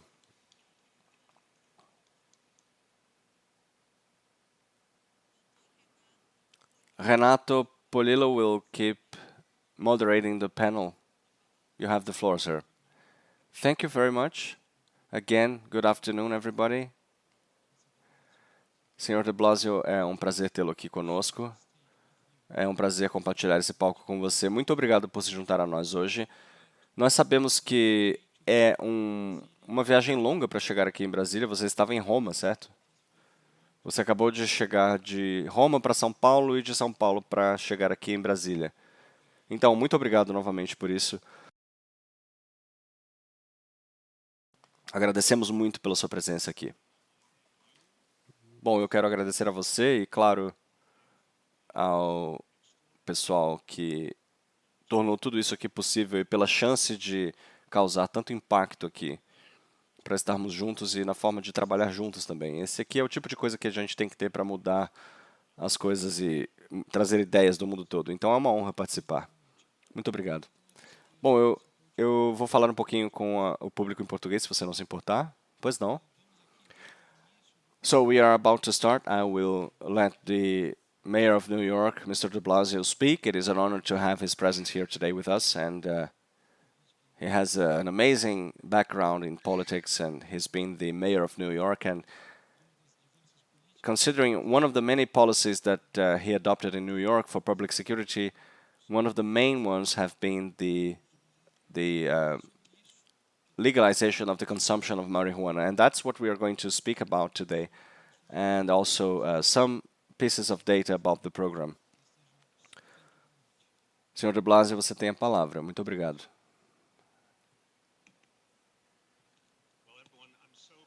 Bom, eu estou muito feliz de estar aqui com vocês, porque Esse é um assunto de importância extraordinária e, de fato, nós vamos olhar para o mundo todo e achar que é muito justo dizer que esse problema é um problema crescente, mas não quer dizer que não é um problema que nós possamos vencer e solucionar, mas nós temos que olhar e entender o que temos em mãos aqui. Então, é por isso que essa conferência aqui é muito conveniente. Eu concordo com o que a Lightfoot disse, nós concordamos muito e lidamos com os mesmos desafios ao mesmo tempo, então sempre comparamos notas e o que ela disse sobre a realidade da força policial e a realidade da segurança baseada em relacionamento real e respeitoso entre a polícia e a comunidade é essencial. E eu diria que essa não é a forma como a maioria de nós tem sido treinados para pensar a respeito disso. Eu acho que, com a minha própria experiência nos Estados Unidos, eu acho que, de muitas formas, a forma como nós aprendemos a pensar em liderança e governança, a forma como nós pensamos nisso, muitas vezes é uma demonstração de força. A quantidade de oficiais, a quantidade de armamento, a habilidade de dominar uma situação. Isso define a segurança pública, muitas vezes. E eu não estou aqui para dizer que isso não é o caso nunca, mas eu digo que não é sempre o caso. Não é uma definição completa. E concordando com a Lightfoot, aqui, o que nós fazemos é trazer segurança real e isso vem através de uma ligação entre a comunidade e a polícia, onde você tem uma parceria entre eles. Quando a polícia recebe a informação da comunidade porque a comunidade confia na polícia, você tem legitimidade ali. E esse não é o modelo que a maioria das cidades dos Estados Unidos adota hoje, certamente. E eu também diria que não é a maioria não é adotado também pelo resto do mundo, em sua maioria. Nós temos duas grandes nações aqui, o Brasil e os Estados Unidos. São nações tão incríveis, cada uma da sua forma, mas nós temos um problema em comum, que é o nosso modelo de abordar a segurança normalmente não lida com o problema principal. Nós acabamos prendendo mais pessoas e muitas vezes essas pessoas são presas e acabam se devoltando ainda mais profundamente a essas atividades criminosas depois.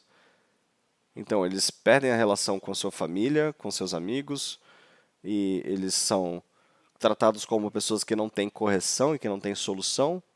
E muitas vezes você acaba gerando uma propensão horrível a uma violência maior. E essas prisões cada vez mais acontecem com pessoas jovens e pessoas negras ou de minorias. Então existe uma discriminação racial também. Então existe uma dinâmica ruim aí. E essa é a norma no Brasil, nos Estados Unidos e em tantos outros lugares. E, de novo, então, nós temos agora uma oportunidade de repensar o porquê disso ter se tornado a norma e por que isso se tornou uma sabedoria recebida, apesar de ser obviamente errado.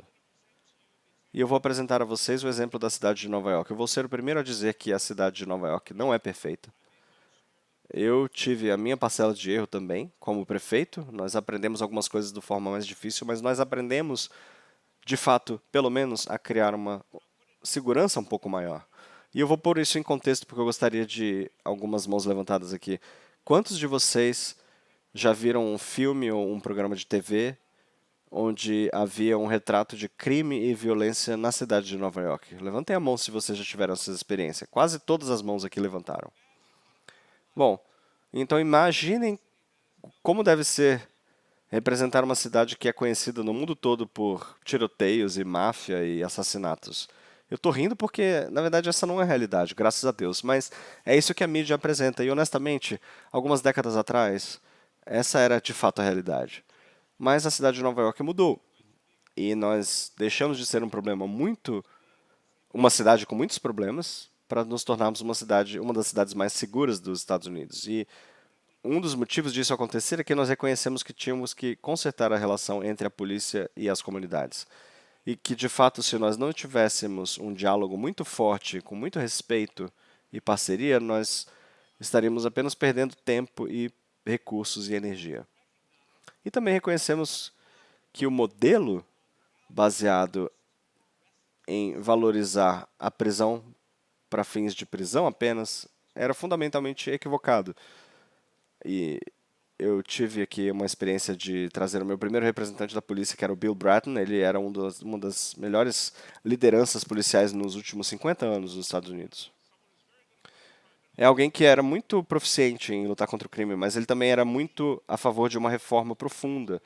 E ele tinha uma crença muito profunda em ter um relacionamento com a comunidade. E ele disse, numa das primeiras reuniões, quando eu me tornei prefeito, nós discutimos um problema particular de violência na comunidade. E ele chegou para mim e falou, quer saber, você não pode prender todo mundo e resolver todos os problemas dessa forma. E isso me causou muito impacto, porque, de novo, eu sou um progressista, eu sou membro do Partido Democrata nos Estados Unidos, mas eu também reconheço que eu tenho vieses que muitas vezes nem eu vou saber. Então, para ouvir o principal líder policial dos Estados Unidos dizer que você não pode simplesmente prender todo mundo e resolver todos os problemas dessa forma foi como um raio. E isso me ajudou a entender a questão. E essa, na verdade, é uma das ferramentas que nós temos disponíveis. Mas, claro, a prisão muitas vezes leva apenas ao encarceramento, seja ele merecido ou não. E ela alimenta essa cultura de encarceramento e isso alimenta a cultura do crime. Então, nós tentamos fazer algo bem diferente na cidade de Nova York. Nós tentamos reduzir a quantidade de prisões radicalmente para dar às pessoas algumas punições diferentes de encarceramento. Então, utilizamos multas e coisas assim que foram utilizadas de uma forma muito específica para evitar que fossem utilizadas, por exemplo, contra pessoas negras, por exemplo, e reduzimos a quantidade de pessoas que eram presas pela metade. E tivemos menos encarceramento, menos prisões, e o resultado disso foi que o crime diminuiu por 6 anos seguidos. Não que o crime ficou estável, mas o crime diminuiu. Então, será que isso é causal exatamente? Eu não vou dizer que não existem vários fatores, claro que existem vários fatores, mas o que foi surpreendente para mim foi que o estereótipo que nós tínhamos não funcionava. E, de fato, quando nós tínhamos a polícia focando em crimes maiores, nos crimes mais sérios e mais violentos, naquele pequeno número de pessoas que realmente cometia a maioria dos crimes impactantes, isso tornou a polícia mais eficiente, fez o trabalho deles mais poderoso e mais recompensador, e tornou as comunidades mais seguras, porque elas sentiam que elas tinham um policiamento feito corretamente. Então, eu representei a cidade mais diversa do planeta. Eu raramente encontrava um ser humano lá que não queria conhecer a polícia que estava na sua rua. O que eles queriam era apenas uma polícia respeitosa, uma polícia que não fosse discriminar baseado em etnia ou condições financeiras, por exemplo. Eles queriam o tipo certo de polícia, eles não queriam polícia excessiva e eles não queriam ser tratados como pessoas delinquentes, mas eles também não queriam falta de polícia e não ter a polícia disponível quando fosse necessário. Era uma questão de equilíbrio e era justo isso.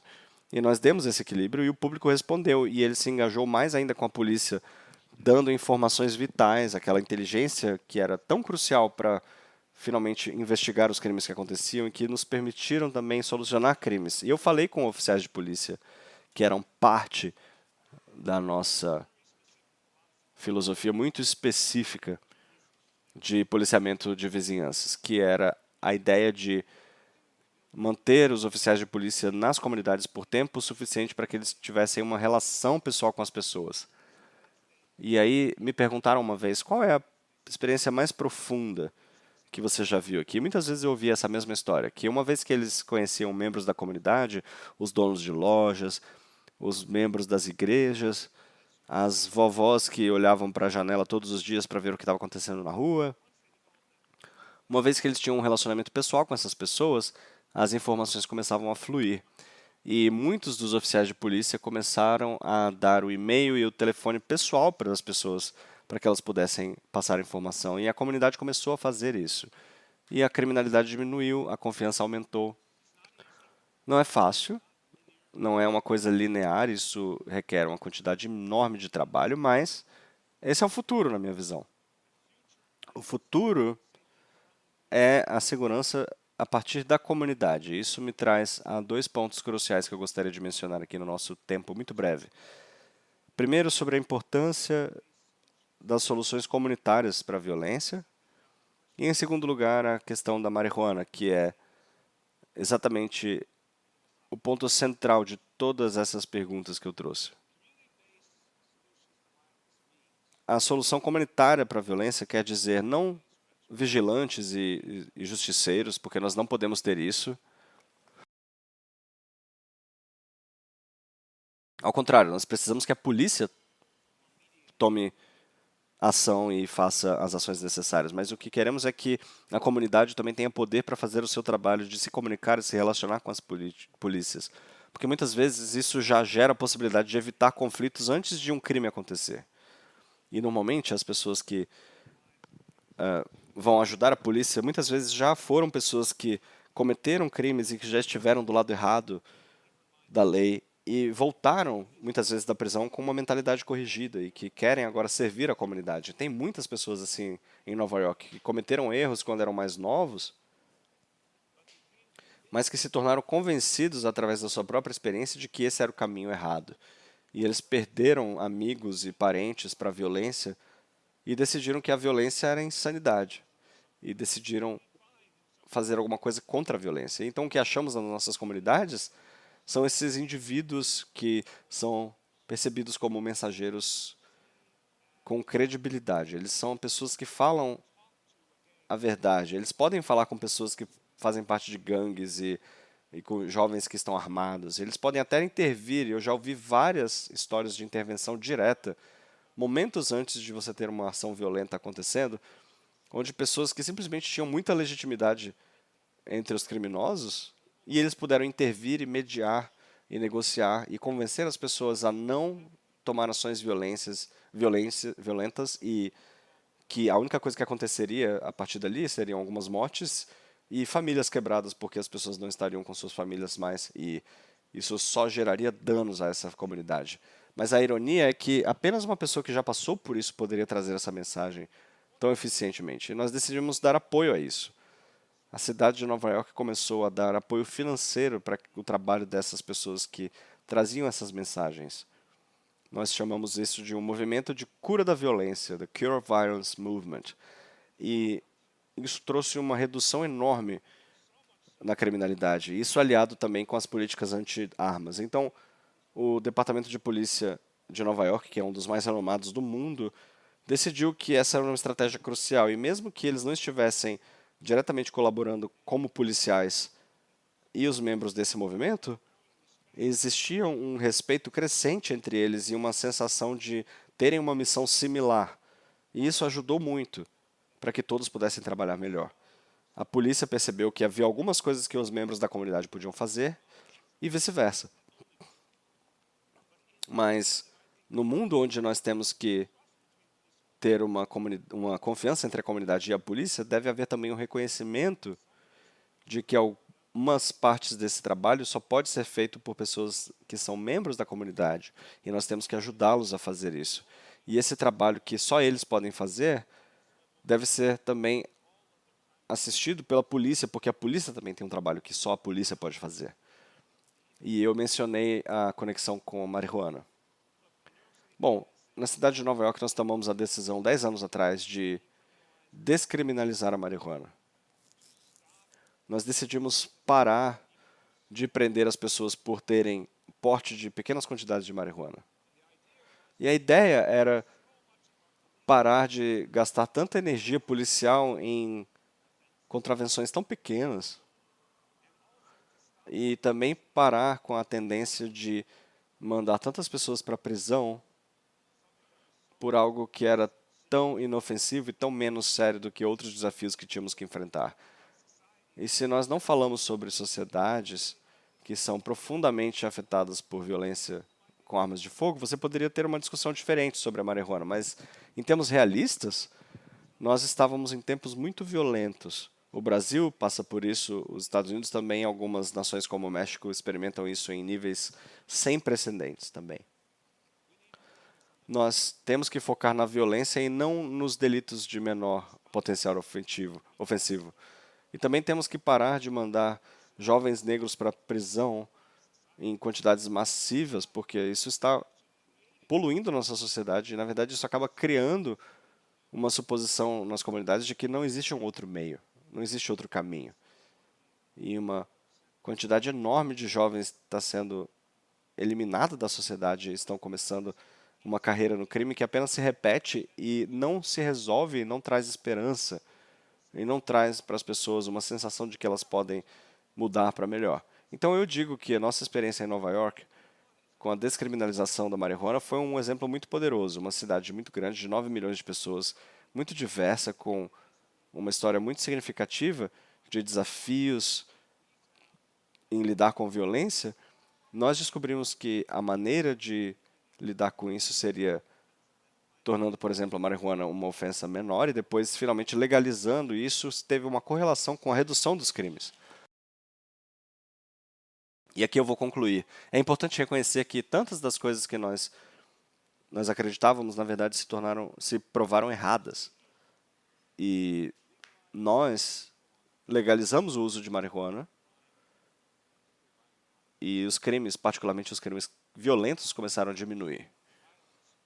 Quanto da violência acabava se tornando uma questão de desentendimento de pessoas decidindo seu território que estavam vendendo marihuana ilegal. Então nós tínhamos um delito que não era violento e não era problemático, e eu vou fazer a mesma pergunta. Como é que a marihuana é ilegal e o cigarro e o álcool são legais? Essa é uma pergunta antiga já, mas o álcool e o cigarro matam tantas pessoas a mais do que a maconha, então em nenhum lugar eles são ilegais. Então, a marihuana é menos perigosa, mas é mais ilegal. Então, quando você legaliza a marihuana, você elimina um potencial criminoso, porque agora não existe guerra de territórios mais para traficantes. E aí você libera o tempo e a energia da polícia para fazer um trabalho que eles precisam fazer, que é lidar com crimes mais sérios e crimes violentos e indivíduos que realmente causam mais dano à sociedade. E, finalmente, para tirar um pouco da pressão dessa situação, eu gostaria que vocês entendessem algo. E eu vou trazer uma história bem simples para vocês. Quando eu estava concorrendo para ser prefeito em Nova York, isso foi quando nós tínhamos aquela tática de tentar fazer publicidade para votos. E um dia, um membro da igreja veio falar comigo e ele gostaria de falar sobre esse problema, porque ele falou, isso aqui afeta muito os afro-americanos lá na vizinhança do Queens, então as pessoas estão muito aborrecidas, porque os idosos e os pais estão muito aborrecidos porque eles estão vendo que os jovens estão sendo tratados como criminosos mesmo quando não fazem nada de errado. Então eles veem um número enorme de pessoas de boa fé sendo paradas pela polícia, sendo tratadas como criminosos ou até como prováveis criminosos. E era desmoralizante para os jovens, porque eles se sentiam desvalorizados. Mas para os pais e os avós e os tios e tias, isso diminuía também a família e isso tirava deles a esperança de que eles poderiam passar para frente os valores da família. Então esse ministro, esse pastor disse para mim, será que a gente pode se encontrar na semana que vem para conversar sobre isso? E eu disse que, claro, eu ficaria muito feliz. E ele me falou que ele planejava falar com membros da comunidade sobre o fato de que nós vamos nos encontrar e vamos pensar sobre soluções para esse problema, e ele fez um agendamento com membros da comunidade e ele estava indo falar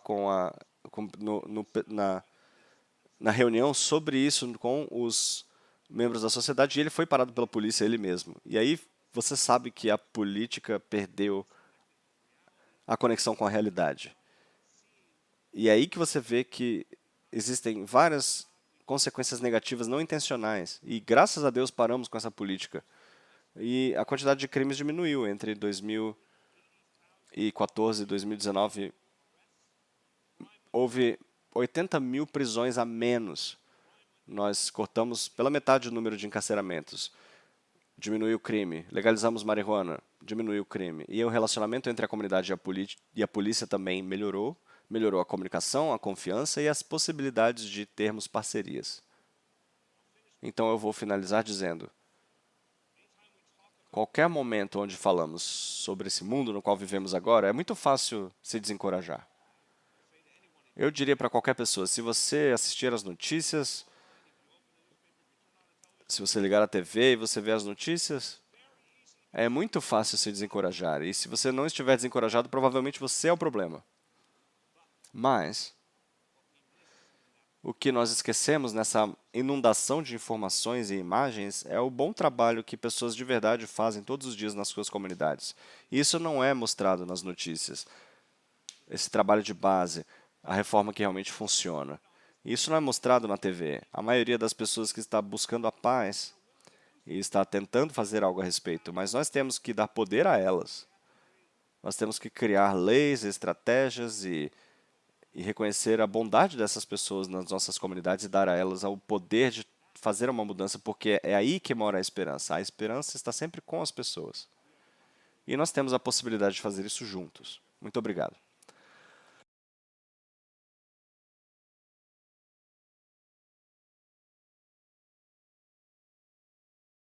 Good afternoon, everybody.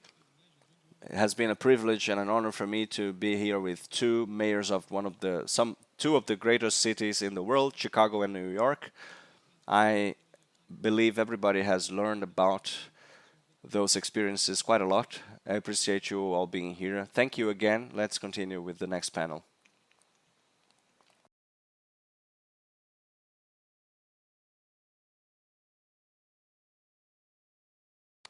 The program for decriminalizing drugs in Portugal. We are now welcoming the former Prime Minister of Portugal, Mr. José Sócrates. Welcome.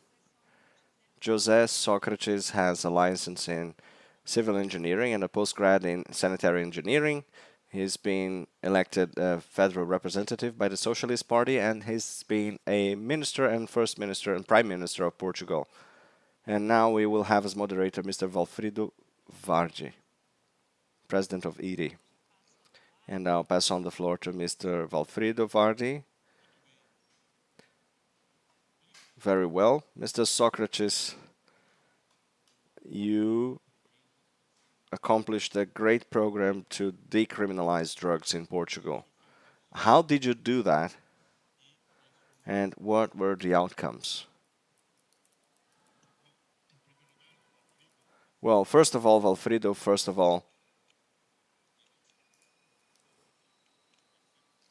I appreciate the invitation, and I want to say I'm grateful for this kind invitation and for how kind you have been treating me. And it is a privilege to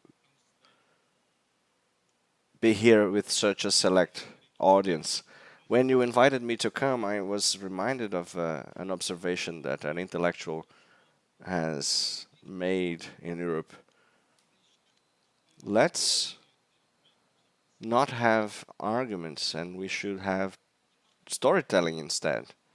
And maybe one of the main things we have to do today is to tell the story of the law, and the story of the law is the law of the 26th of May in 1999. It's been 25 years now. This law was a resolution of the Council of Ministers, rather, in Portugal. That is an entity in the Portuguese government. And this law has approved a new strategy to fight against drugs in Portugal. New strategy to fight against drugs.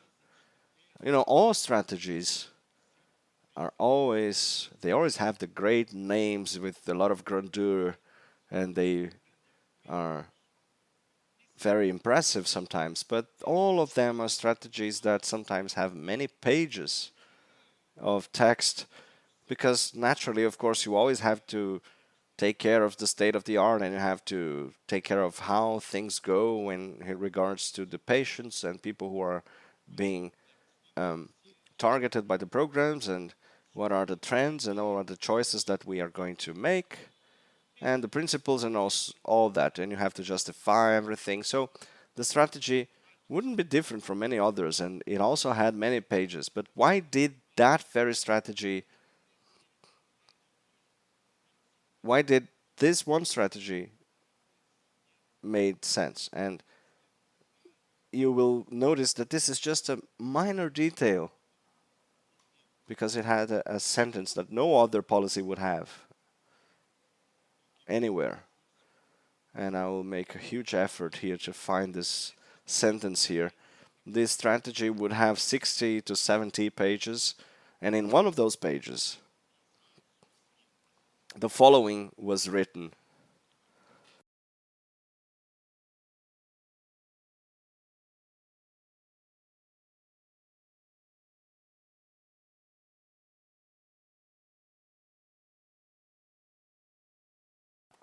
The following would read, a small sentence. Everything was in the chapter named the strategic options, and it reads as following. So, decriminalizing drug consumption, forbidding a mere social ordinance. So, decriminalizing drugs, forbidding the illicit to be mere social ordinance. So, this was a bit confusing, because in Portugal, people would say, well, but consuming drugs, is that a crime? It's not. Well, it's not anymore. But is it legal? It is not either. And it's now, it started being illegal, but it's not a crime. It became an illicit activity, but it's not a crime. Just like the minor infractions in traffic. So I don't know if you are in condition of understanding what that means and how revolutionary that is in terms of a dominant culture in European societies, and how much of a difference that small sentence will make. Decriminalizing drug consumption, substituting that for just a social ordinance. And, this is about cultural impact, and it has created a gap, and you can confirm that in the following years that happened. So the effect of this was the following. We removed from the Portuguese courts, from the contact of judges and justices and lawyers, all of the drug consumers. That was over. Everything that was in the bottleneck of the court system, which were the drug processes, were non-existent anymore. So we only had the drug trafficking processes, but not the ones regarding consumption, because it was not a crime anymore. It wasn't in the court anymore, so the justices and also the lawyers would have more free time to deal with what was actually the problem. And that was a very positive solution, because it brought great impact, and it also brought the debate to deal with what was actually going on. And on the other hand, it also had an effect of, for the first time ever in our country, the consumers of drugs realized that they would be looked at by the state in another way than before. So they were welcome to be in touch with the state, and not they would not be treated as criminals and violent people necessarily, or even being threatened with prison and the subjection to judgment and sentences, as it would happen during the terrible years of the 80s and 90s in my country.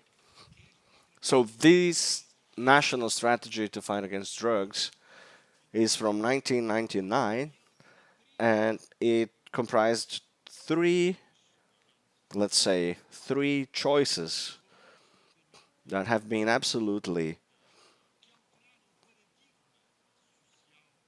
a shift in the paradigm of how you deal with chemical dependency. So first, it decriminalized the consumption. No country had done that.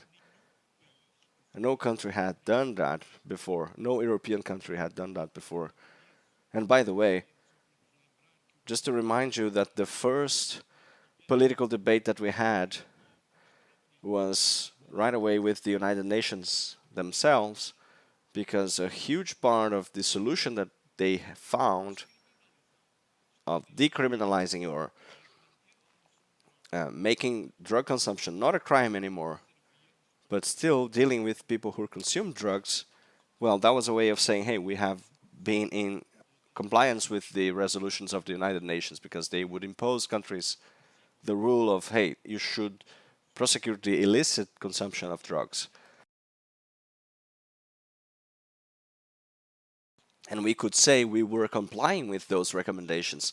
And some specialists in the United Nations wouldn't agree with that, because they thought, well, if it's not a crime anymore, it means that Portugal will be on the margins, and it will be a very difficult, unsustainable situation that you will have to deal with in the international conventions for the United Nations. But actually, we fought a good fight, and they ended up conforming to the decision that we made. And secondly, this strategy, the national strategy, for the first time ever, has considered the following principles. The drug consumer is a sick person. He's not a criminal. They need the help of the state and not the violence or punishment.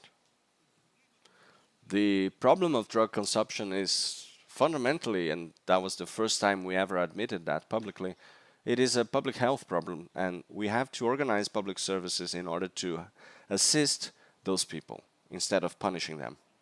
And for the first time ever, the Portuguese state has decided to do the following.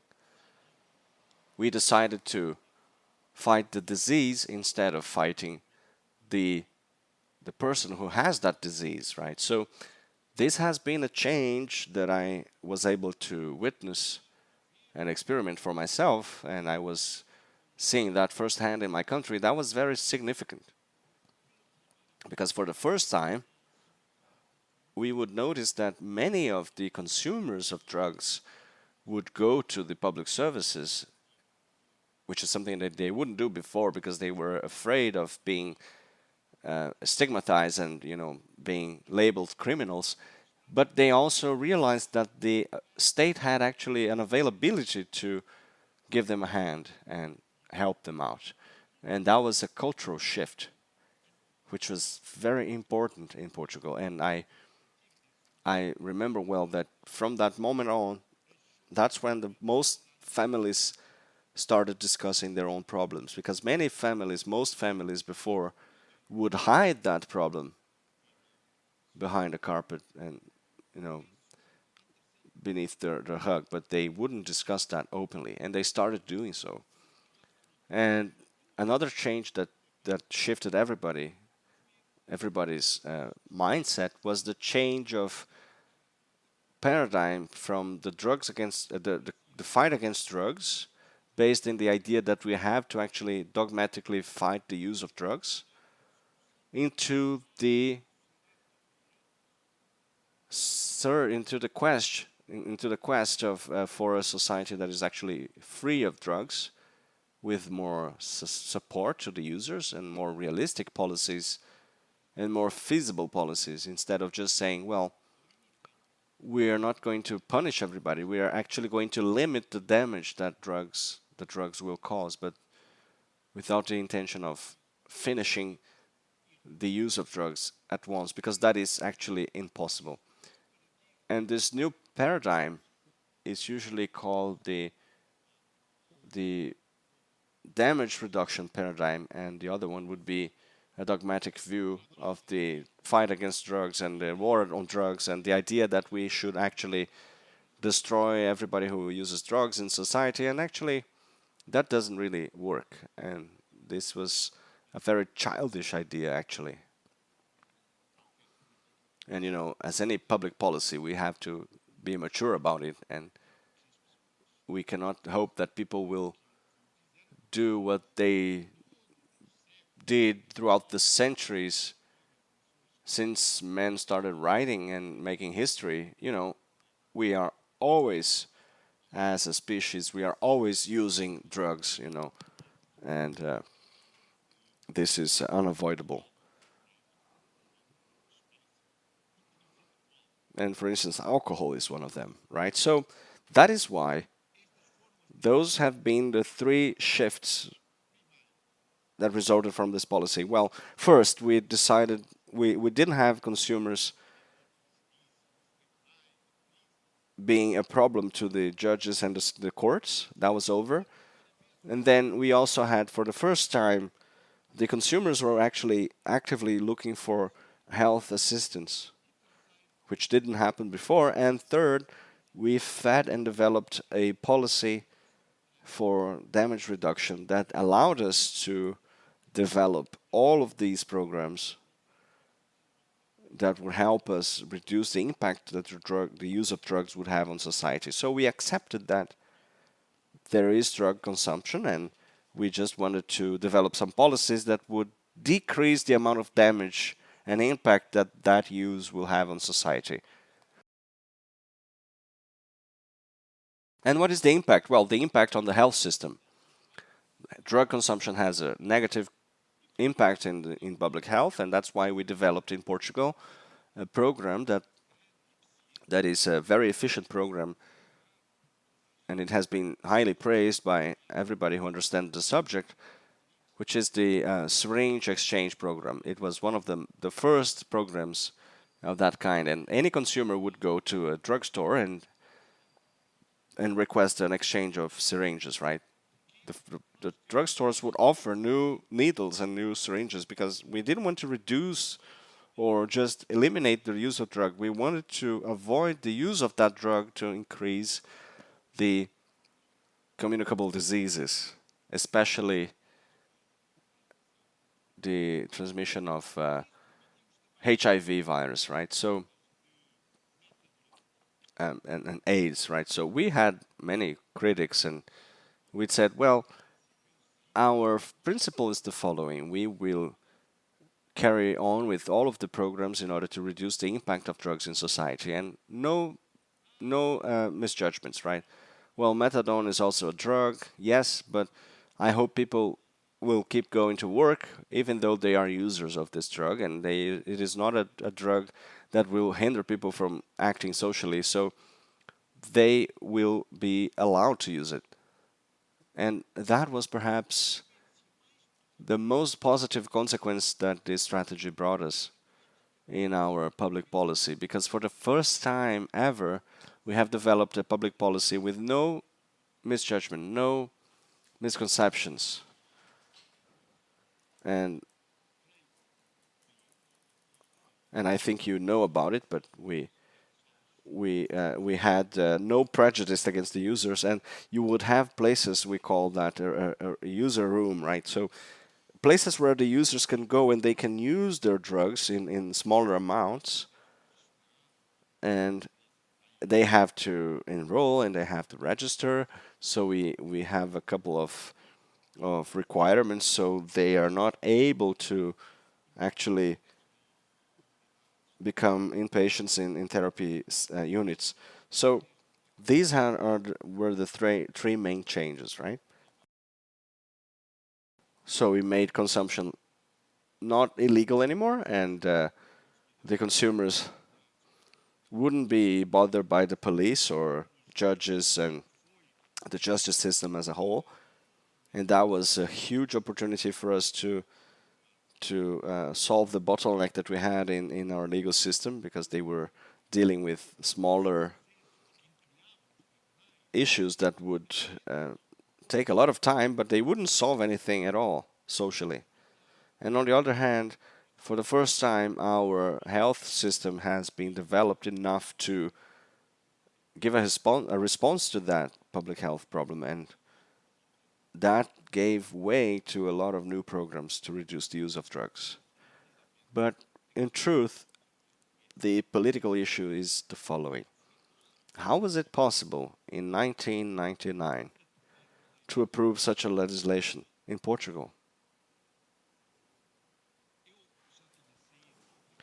I was not a prime minister anymore, 1999, that was 25 years ago. I myself, I wasn't aware of how long ago this was. 25 years. This strategy has been published in the official gazette on the 26th of May in 1999, 25 years ago. And I forgot to mention that I agree with Walfrido. You know, 10 years later, in 2009, the Cato Institute, which is a very reputable institute in North America, they have a very progressive take on the use of drugs and the policies that regard to that issue. They actually published a white paper reporting on the drug policies in Portugal, and they said, in a free translation, the data shows, according to what we have measured, that the policy that they have carried out in Portugal for the decriminalization of drugs has been a huge success.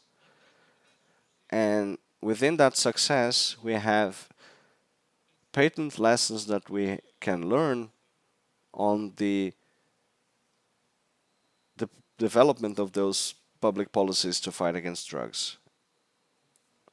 And this was in 2009, and this is still the case today. So if you go to different organizations and entities that will measure the use of drugs and analyze the issue, they will all be enthusiastic about the Portuguese experience. And now,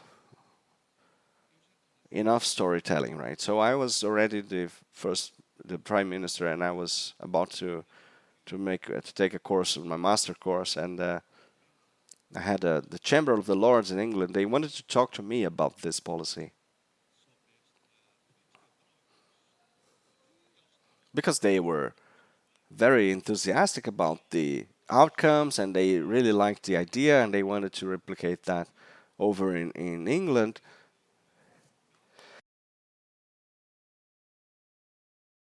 And they fundamentally wanted to ask what were my motivations, and I explained that most of the motivation has been actually my personal motivation, because my family has been a victim of drug use in the 80s and 90s. But I was also lucky to have a prime minister that had a familiarity with the issue, because one of his family members would be a psychologist in one of those support centers for drug users. So this allowed me to actually approve this law when we had, that was 6 months before the elections, and the elections happened, and the prime minister back then is now has been the General Secretary of the United Nations, and Secretary General of the United Nations, sorry. And I should talk about him now, because he was courageous enough to authorize me to present this bill in the Council of Ministers 6 months before running in an election. And the truth is that we have been, and that was obvious, of course, in the middle of a political controversy, but we had a party that was, I would say, well, extreme right. They were not extreme right. They were a right-wing party. They were not center-right. They were a right-wing party, and now they are extreme right. And we wouldn't say that back in the day. They were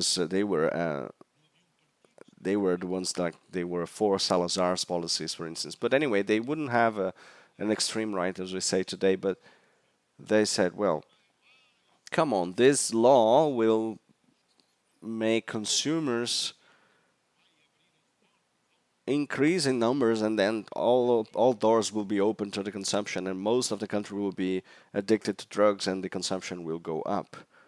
And 25 years later, everything was just a lie, and the numbers shows that.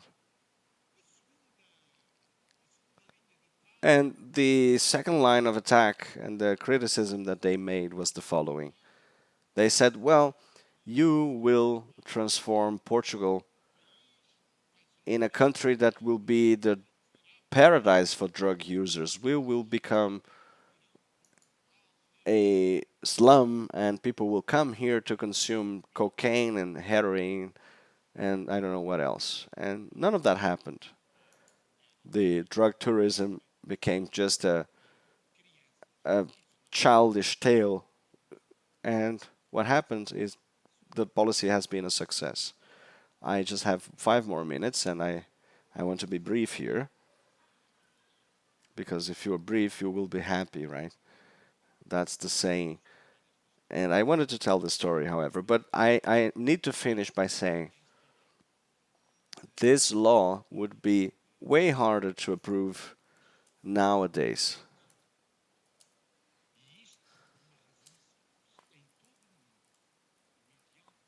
And this is simply because everywhere in the world we have the progressive ideal of evolving and always evolving towards the increased autonomy and freedom of an individual. This progressist idea that we can always go further is not as popular anymore. And now I think what is trending in politics is the regressive idea that I don't know if you will agree with that, but I just realized that when I saw your president a couple of months ago saying that his ideal was to be going back to 50 or 60 years ago. And I had no idea how regressive that was, and they had a nostalgia for the past, and they would actually say that out loud in their political rhetoric in Brazil. But actually, this is indeed, unfortunately, the trend, and fighting for a progressive policy is way harder now than it was 25 years ago. And recently, a Bulgarian philosopher wrote something about Europe. And he said, yesterday, the future was better. Yesterday, the future was better. How beautiful that sounds, right? That's a beautiful sentence. I immediately felt like attracted by that idea. Yesterday, the future was better because back then, back in the time when I was in politics and I had that much responsibility, everybody was thinking about making better in the future. In 1999, none of us would believe this stuff about the war on drugs and the society, the drug-free society, and everybody thought that was a reality that we wouldn't have soldiers in the war against drugs. What we would have as ideals was, well, we should try that, but of course we will fail and we will become an empire of crime if we try that. Yes, that was the obvious thing, but that was just history now. And I hope we can inspire the progressive people here in Brazil to see that problem from another angle, a more humanistic angle, a more pragmatic angle, and a more ambitious one. Thank you.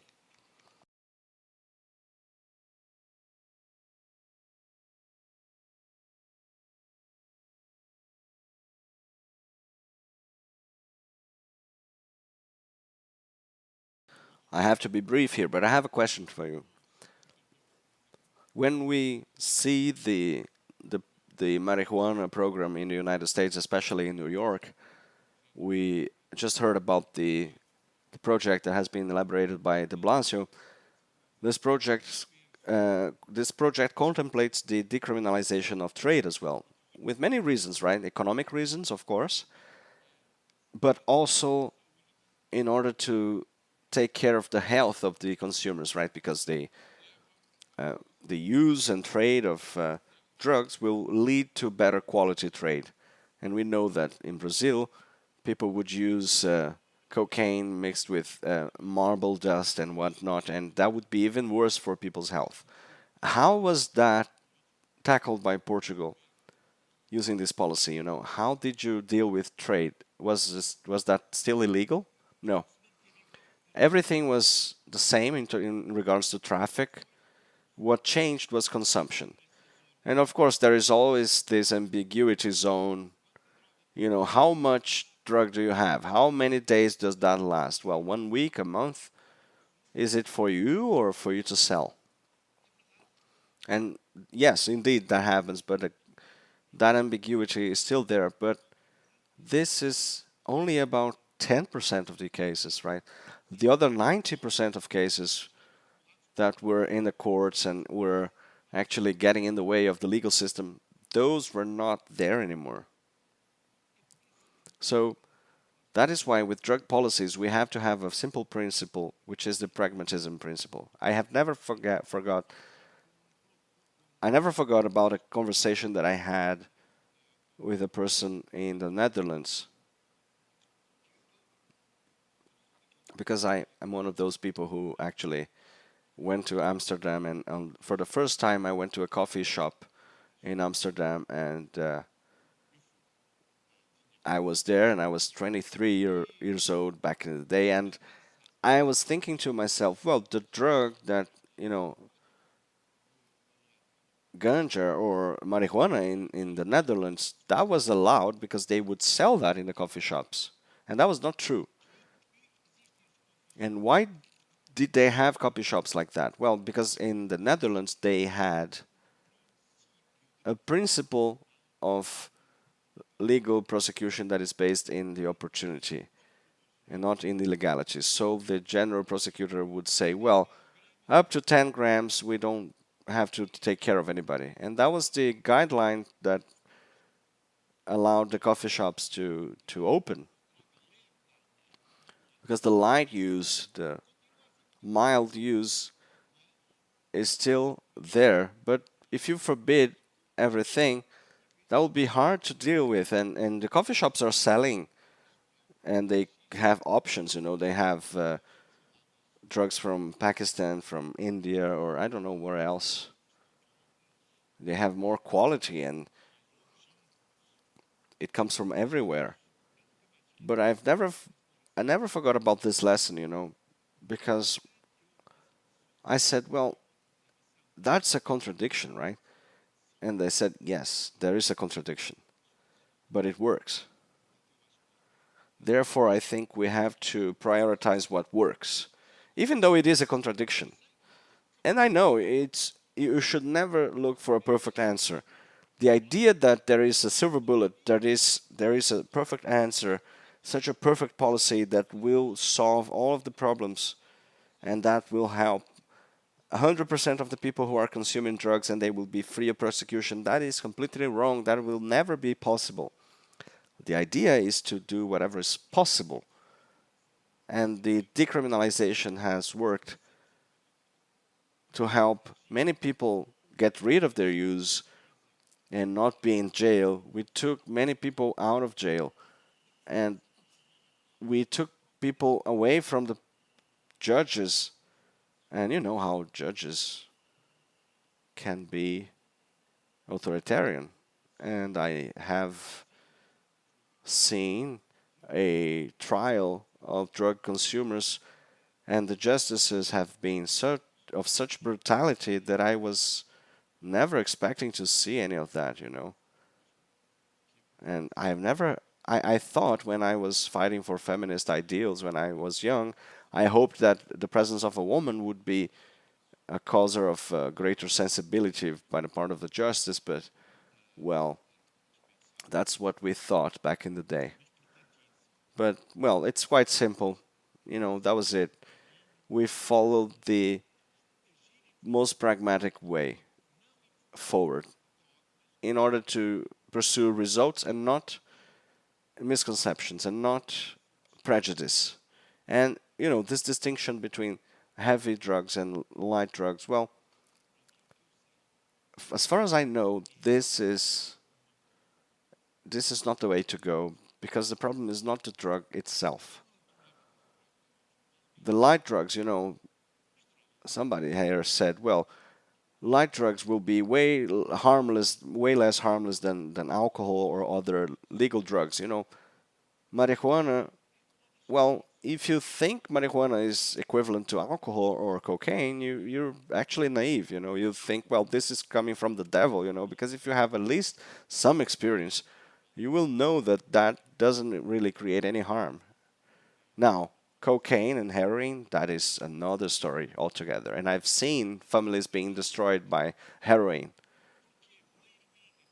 because it is heroin that people are using and creating crack and all of those other drugs. And, you know, that's why they kill and rob people, and that's why you have theft and violence. The main cause of violence in society is not marijuana. You have hard drugs doing that. And that's what we have to tackle, you know, because it's easy to deal with marijuana, but the problem really is heroin, cocaine, crack, and fentanyl. And that's what we have to consider. And I would need a whole day to deal with all of those subjects. And you have to be brief to be happy.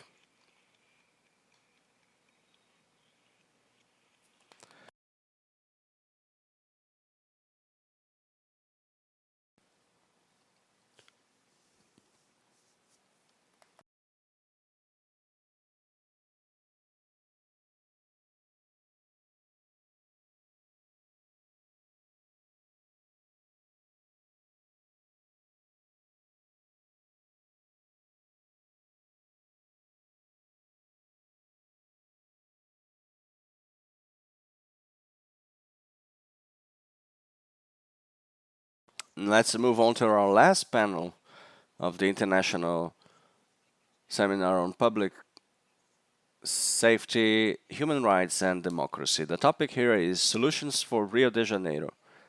I will invite to the next panel the Governor of the State of Rio de Janeiro, Mr. Cláudio Castro.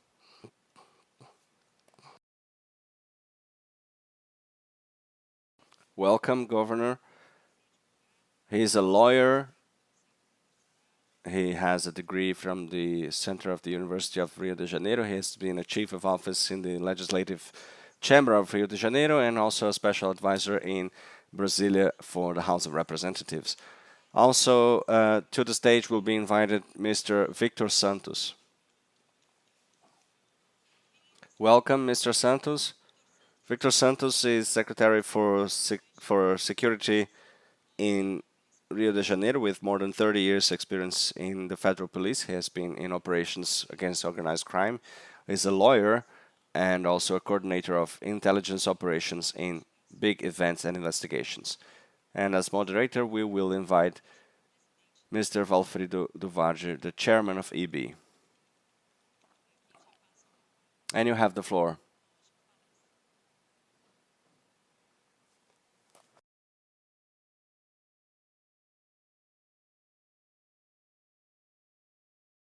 And this is just like that hotel when the driver comes in and he talks to the doorman, and the doorman is actually the one who registers his name, and then the same guy is also the elevator guy, and he's also the waiter. That's me, you know, I do everything, but I couldn't just not be here. I have to welcome you both here. And I have to be here to talk to you about your state, which is one of the main states in Brazil.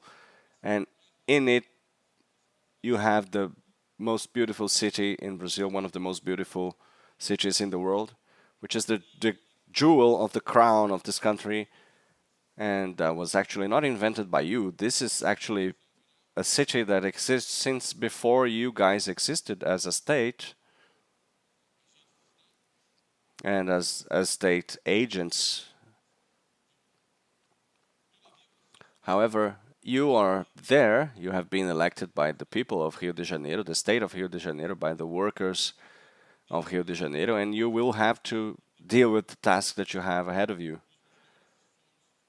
which is to provide the population with peace of mind and, well, you know, peace so that children can go to school, that workers can work, and so forth and so on. You know, living their lives so that the regular people can have leisure time and in peace to live in such a beautiful city, in such a beautiful state. So this opportunity is for you, Governor, and your secretary, and I'll let you speak first.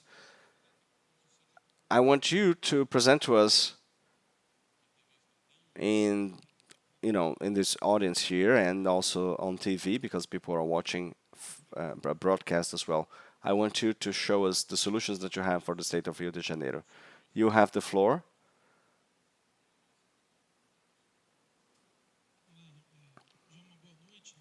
Hello, good evening, everybody.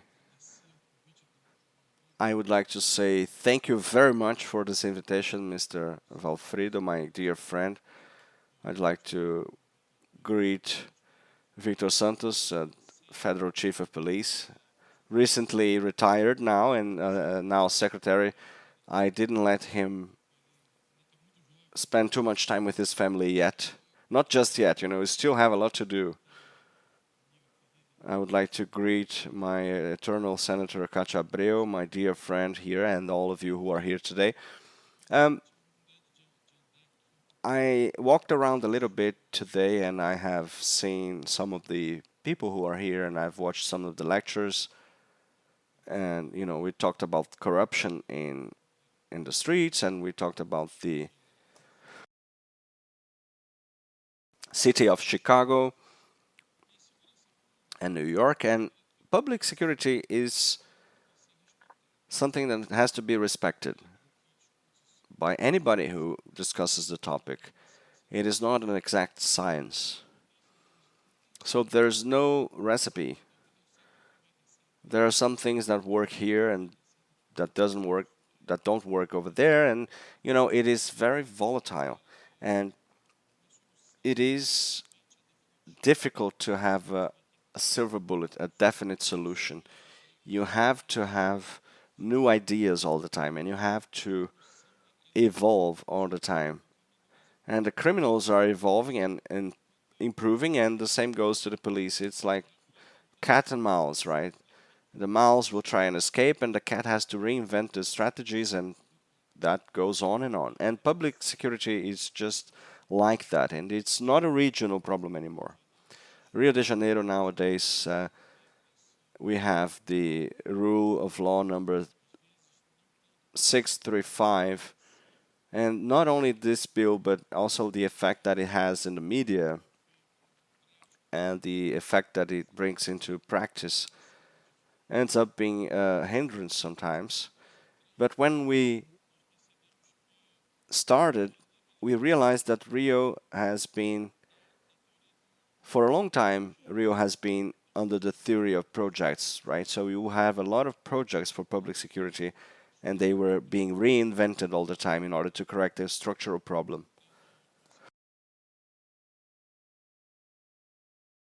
So we were not up to date with reality. So simple things such as the regional nature of the task forces, the policies for task forces, police task forces, I mean, were from the 60s, and you will have like one task force for 1.5 million people, because that was not up to date. So the logistics were not working anymore. You had a complete waste of the legal processes for intelligence and technology adoption, and you had a public prosecution office that would go beyond their functions, and they would act as police forces, and the legal system would act as police forces. And now you have a law that unfortunately is more and more inviting people to join organized crime, because people don't really understand the new methodology, and it is a bad legislation. Police was not up to date. Management has been based in projects and not in actually tackling the actual problem that we had. And the fundamental part of public insecurity, as we like to say, that's how we got to this point of total degradation. And a great example of that is that you would have the UPPs, which are the pacifying police units. That was a great project in the beginning, but then we realized that that project ended up being called a palliative measure. Actually, it would work only locally, and we decided to spread that policy throughout the state of Rio, and it didn't really work. And now we have a report recently showing that Comando Vermelho has been growing now, and this is the National Council of Justice saying that. And in Rio, we always mentioned militias all the time, but actually, what was growing the most was actually the drug trafficking organizations and not the militias. And I would always be criticized for saying that those were actually similar in nature. There was none that was more dangerous. They were actually just different forms of action, and they tended to converge, and that's actually what we are seeing right now.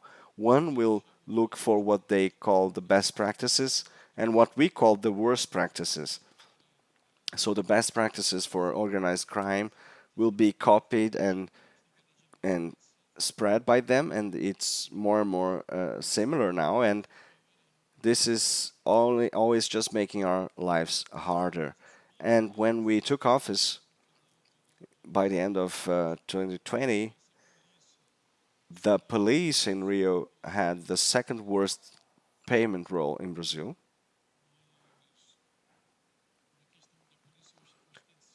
In terms of ostensive police activity, we didn't even have individual guns and bulletproof vests. We were coming from a federal intervention. We were just out of a federal intervention, and it didn't really work. It was helpful in the beginning in terms of helping with infrastructure, but then infrastructure got old real quick, and it didn't work for a long time because you have to keep investing in upkeep and maintenance. Otherwise, it will be lost. And the police, the civil police and the legal police, we by the end of 2020, beginning of 2021, the the last software we had was from 2014. We had 10 forensic centers locked down because we didn't have people to work there. We had the public prosecution office actually took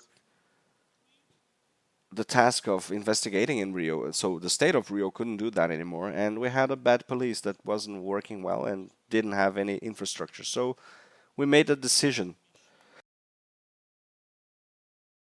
to change the structure of police. We started valuing the police more before inventing any new project that would miraculously solve everything, and bring us likes in social media like all of the others did. So we started to invest in infrastructure for the police. We started to have new public callings and new tenders for police training. We came up with the best police training facility in Latin America.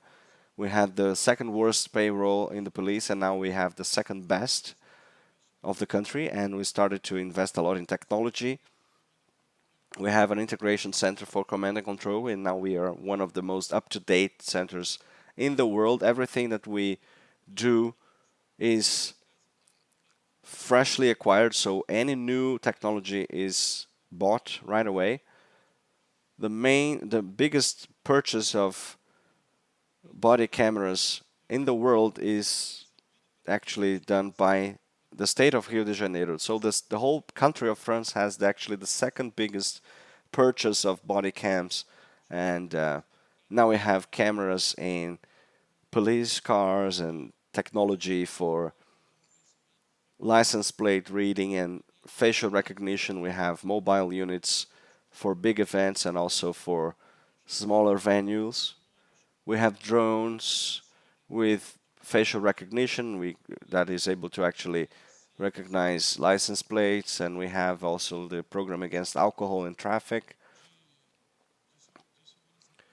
which is now a part of the public security system, and the creation of the general controllership that has been unified. So it was also useful to fight against police corruption. That was another big problem we have to deal with.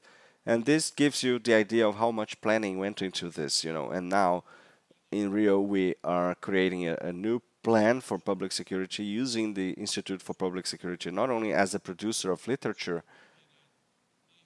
but also as an arrow that will point to the light, to where public security can go. And so it is an important tool for us to tackle the problem of crime and criminality. And that was all done with no change in legislation. And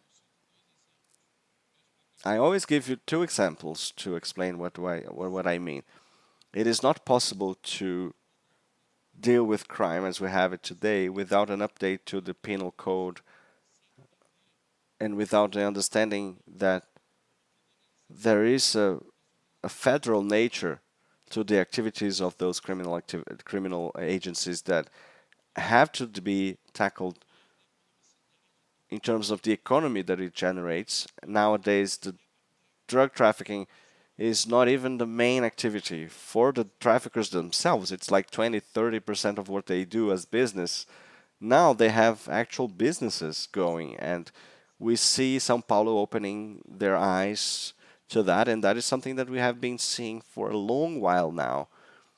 And when you arrest and when you have an operation and you have 11 states represented in the arrests in a couple of days in Rio de Janeiro, that shows how much organized crime has been a federal phenomenon now. And they have actually learned in the great centers, in the great cities, and they learned how to launder money, they know how to organize as criminal entities, especially in states where you don't have the control of such strong entities. For instance, in the north or the northeastern region, when it decided to follow the money from a market, a small grocery store in Jacarezinho that was half the stage here in size and that had 20 million reais in the previous years as revenue, and that were sending money to the state of Ceará.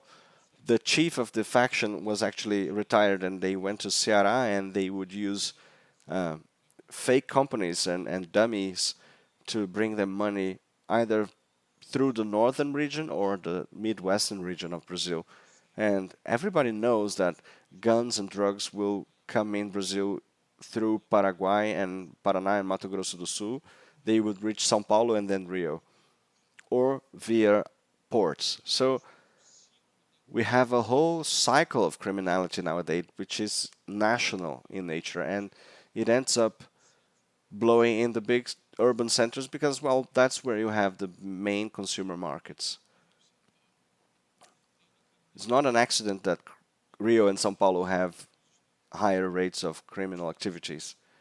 The state of São Paulo will give 730 billion a year, and Rio will have 411, and Minas will have 180 a year. And why are you talking about federal revenue and criminal activity? Well, because the consumer markets are actually in those states, the three main ones, the three bigger ones, to show that this is not an isolated problem from Alemão or Maré or Jacarezinho or Higienópolis in São Paulo. There is a federalization of those criminal activities, and they are actually now businessmen. They are not just criminals. And I always say that when I talk about the federal government, I'm not talking about government A, B, or C. The federal government has to understand that if we don't control the borders, if we don't seriously change legislation, every time we investigate money laundering, this should be immediately delivered to the federal police, and then they will have the investigation of the investigation, because the federal commissioner will say, well, now I have my name on this, and they will have to investigate whether or not the other agencies are doing right. So we have been assisting the state labs for investigation of money laundering operation. Now we don't have cases anymore full of cash. Now actually they have actually fake companies and dummies using cryptocurrency and fake businesses and PIX transfer in Brazil. So this is a whole business approach to criminal activity. So you have gas stations, you have grocery stores and construction material providers, the gas distributor, the TV companies. And if we don't have this idea that, well, it's not about the classical problem of crime as it happened amongst the youth, especially the black youth in the favela, you know, police lethality in Rio has decreased in almost 60% because, well, it's not about coming into the favelas anymore, shooting everybody. That's not the approach anymore. We are proposing to have a new setup of the fight against criminal activities and criminal groups. And when we talk about the doctors, the crime, that crime of the doctors that have been killed, that has to be studied. You know, you had a militia member that arrested a drug dealer. He cut off the head of the drug dealer. He sent the head to the favela where he lived. He's arrested by police. He is sentenced to 8 years and 6 months in jail. And after 2 years, he is home again. And after 2 more years, he was under conditional arrest. And he used to live 100 meters away from the pub where the doctors were killed. And he was actually very similar to one of those doctors. And the police officer said, no, this is the militia guy. And it wasn't. Actually, it was just a doctor who looked very similar. And then we could see that actually the killer went there and he confirmed 5 times. This is the guy, you know. And he thought it was the same guy because a person who can cut somebody's head and send it back to their family is, of course, a person who is out on the streets again, you know. And they are out of jail after 2 years and they think, well, it's worth doing that, right? It's okay, you can do that and you will be rewarded. And also on Taylor Swift's show, on the concert, you would have criminals there who were arrested 5, 6 times, and then they would be free again on the next day. The next morning, they would go to the beach and kill somebody.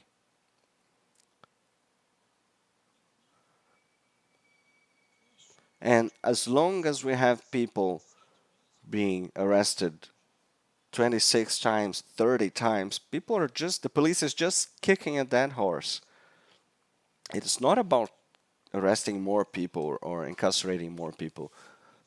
The issue here is the progression and the separation of the types of criminals that we have. 68% of my carcerary population nowadays is comprised of members of one of those factions, right? So 39% is not.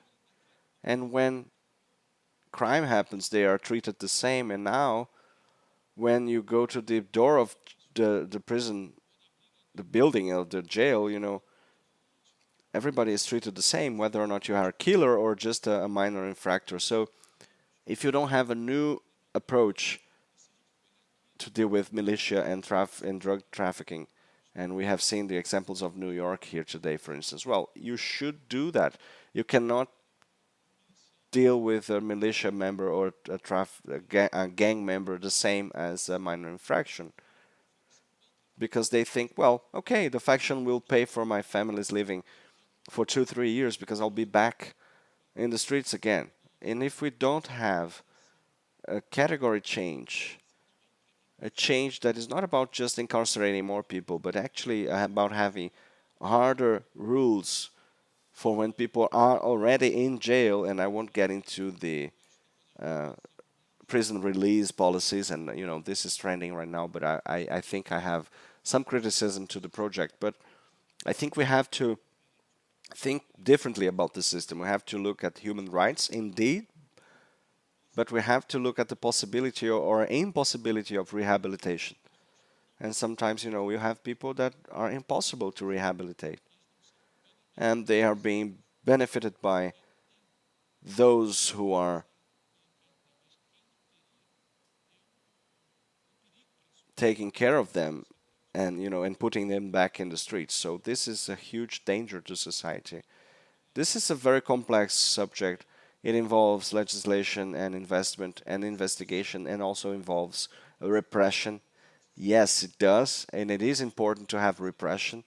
It is about incarceration. Yes, it is. And if you were hoping for a more clear solution, there is no clear solution. It is not a headshot that will solve everything, and there is not just releasing everybody either. So we have to have deep discussions for deep problems, and public safety nowadays is such a deep problem that sometimes we approach it in a very shallow way. And you should arrest or not, you should leave them be or not, you should kill or not kill. Hey, that's not Cartesian in that way. This is something we have to actually think about, and we have to be mature to discuss in depth. This is a mix of solutions that we have to bring in. And now we lack the understanding of how difficult the problem really is. I don't think Brazil has yet understood the actual problem that we have and how much it has been growing lately. It's not a Rio problem or a São Paulo problem. This is a problem of Brazil as a country, and it has to be tackled deeply.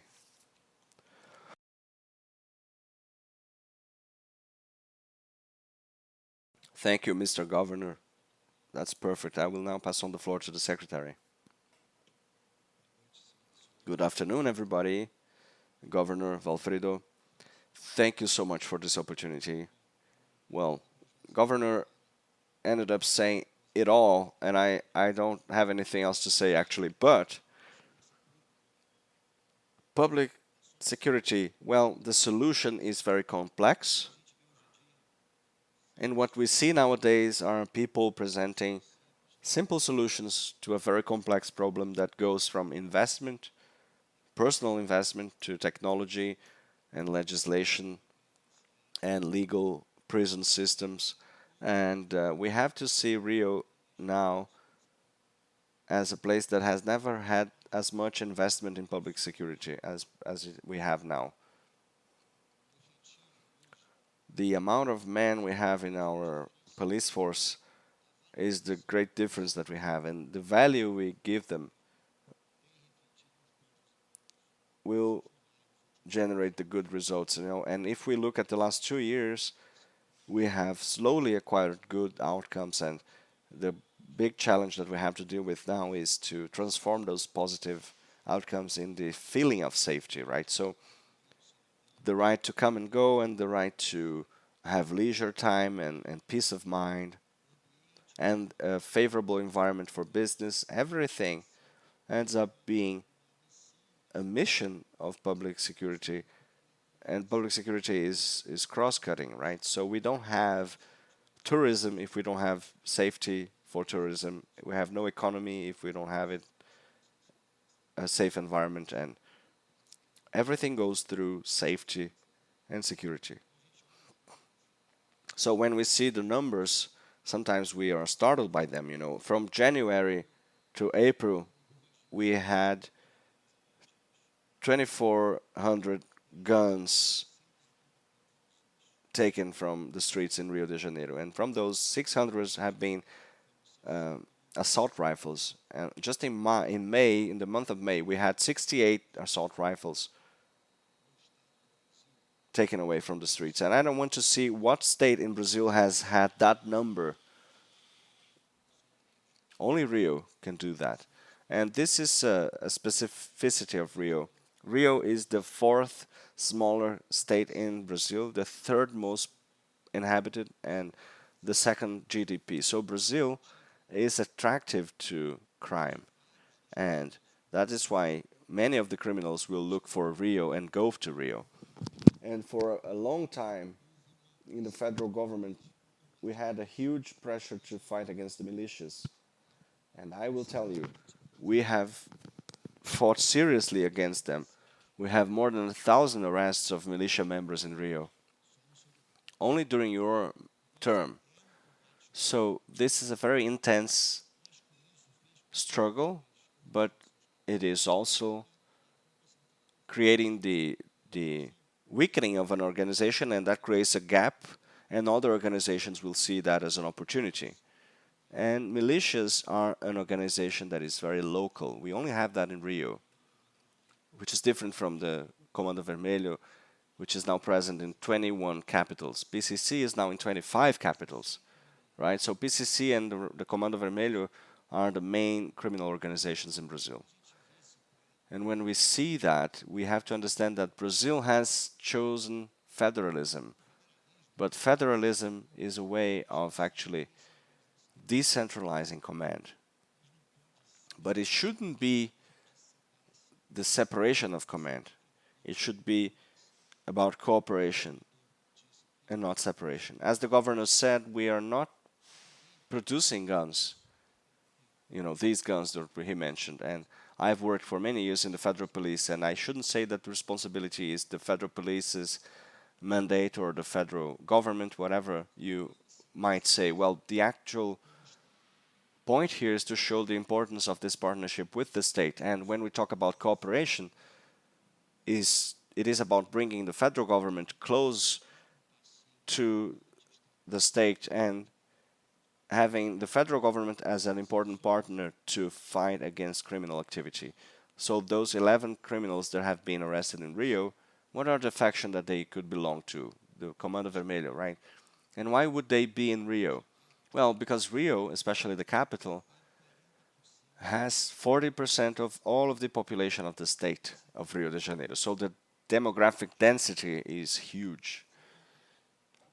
And not to mention that due to the zoning methods that we had in Rio and how the communities have grown, the favelas have grown, it's easy to hide. So you have environments where the buildings are completely irregular and out of order and they are illegal. So you have a huge density of people living together, and that is a factor that actually helps the criminals to hide or even to create a basis and take roots in Rio and to command their criminal groups, or at least part of them, from Rio. So this is a huge, huge challenge. And in Rio nowadays you have different realities. You have a millionaire in a neighborhood, and 100 meters away from him you will have a community where you will have people walking around with assault rifles, and you have a completely poor neighborhood, a completely different reality. So this generates insecurity and conflict. Of course, nowadays, when you have a gunshot in a community, it's really easy to hear that when you are just sitting in your apartment that is worth 100 million. And it's easy to find the information using social networks, So that generates insecurity as well, or a feeling of insecurity. And due to all of those issues, of course, public safety in Rio is, I would say, the greatest challenge that we have in Brazil. Because of all of those elements. We won't find another state with so many agents who are actually against the state and that put not only the economy but also peace of mind at risk. And in Rio you have tourism, you have beaches, you have the field, you have mountains. And that's like 1.5 hour drive away from each other. So criminal activity was actually concentrated in the central areas of the capital, and it is now in the countryside and in the mountains. So you now have a spread of criminality throughout the state of Rio de Janeiro. And that makes everything harder, for the police forces. Because you have a deeper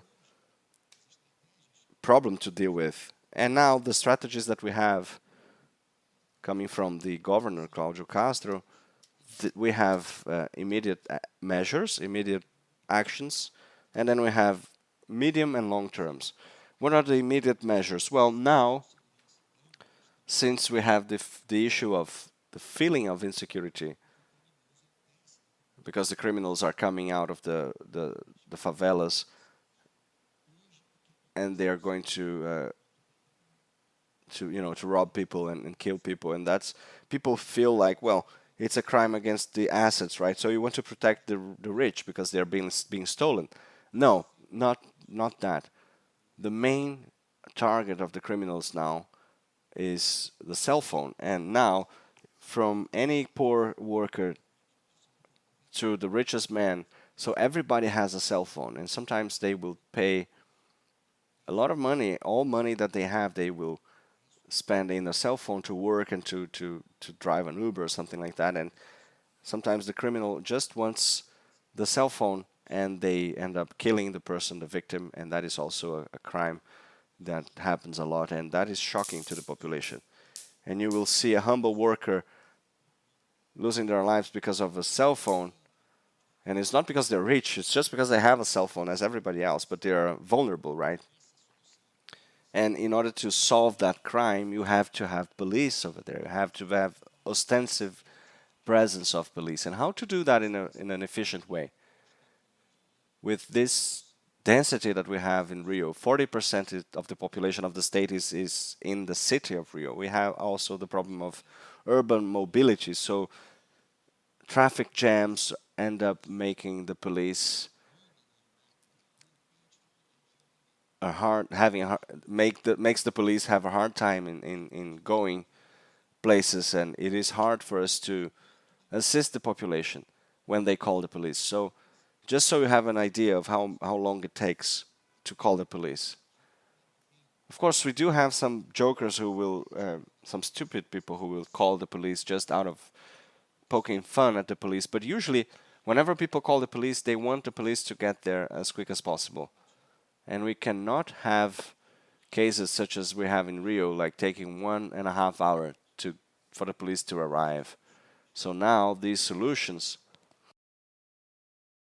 is about having a quicker assistance. And how can we do that? Well, motorbikes, right? So the police officers using a motorbike will be driving around. It's not just about driving, it's actually about looking at people and actually making contact with the population and trying to identify the possible aggressors that are out on the street trying to commit crime. So this model of police activity is the one that we believe that will have the immediate effect of providing the population with peace of mind.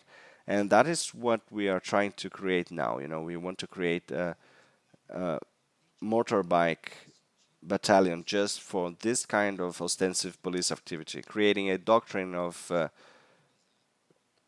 surveillance in order to assist the population that way. And we have in Rio, we have an institute for public safety, right? So we have a more careful survey, and most of the robberies are done using motorbikes, because even the criminals will suffer from traffic jams, right? So just like the governor says, public safety is a living body, so we have to be flexible, and we have to be able to change the strategy according to what the criminals are doing. We have to adapt to them, and we should be static as we were before, just having a car driving around, because depending on the neighborhood, they would spend 1 hour driving around the neighborhood, and we would have a gap of 1 hour there. So now the solution is to have officers on motorbikes, and also the prioritization of the service using 190, which is the equivalent to 911 in Brazil. So whenever you have a call, 2 officers will go there, and they will check what is the kind of problem that this citizen is having. Most of them are neighbors fighting, or at least according to the statistics is, misunderstandings and problems you have between neighbors. But in order to deal with that, you have to have a scout that goes there before anybody else, just to check, because if you have a car going there, you will have one less car dealing with other serious problems. So you will have a scout going there, two scouts going there quickly, and they will actually assess whether or not it is necessary to have police support, and then the support will come. And this is the solution, the immediate solution. And of course, all of this will be associated to technology. Rio nowadays has 190 RJ, which is the app that you can download, and there you can call the police using the app, using an emergency button, and the police will receive your location, exactly where you are when you activate that. So there you have the possibility to enroll your car and register your car and your wife's car and your family's car in order to warn the police when you have a stolen car. So you have the possibility to register an email, and you will generate this kind of alert or warning whenever you have a cell phone stolen or anything like that. It will be identified as a product of the crime. There is also a network for women who are victims of violence, and there is an app dedicated exclusively to women. So all women that feels threatened, that has a partner that is threatening them, or even that has been aggressive to them, all of those women can use this app to defend themselves and to seek assistance. We also have another app that is the school network to avoid problems between students and professors during school time, so that they can also count on the police using this app. And you can also recommend guardians who will be communicated in addition to the police, right? So you will call the police, and you will also call people you want to know about, that you want to know about what is going on. So as if they were like emergency contacts. So in order to do that, you have to use manpower. You have to have the capacity to reach the population and implement those immediate measures and the short-term measures. And of course, we have medium and long-term measures. And we believe, from where I come from, of course, from the federal police, we believe that the criminals and the criminal organizations only have one way of being fought. We have to attack their financial structure. There's no other way around it. You have to weaken their economic assets in order to undermine their power. Because if you do that, and if you undermine their financial assets, you will remove their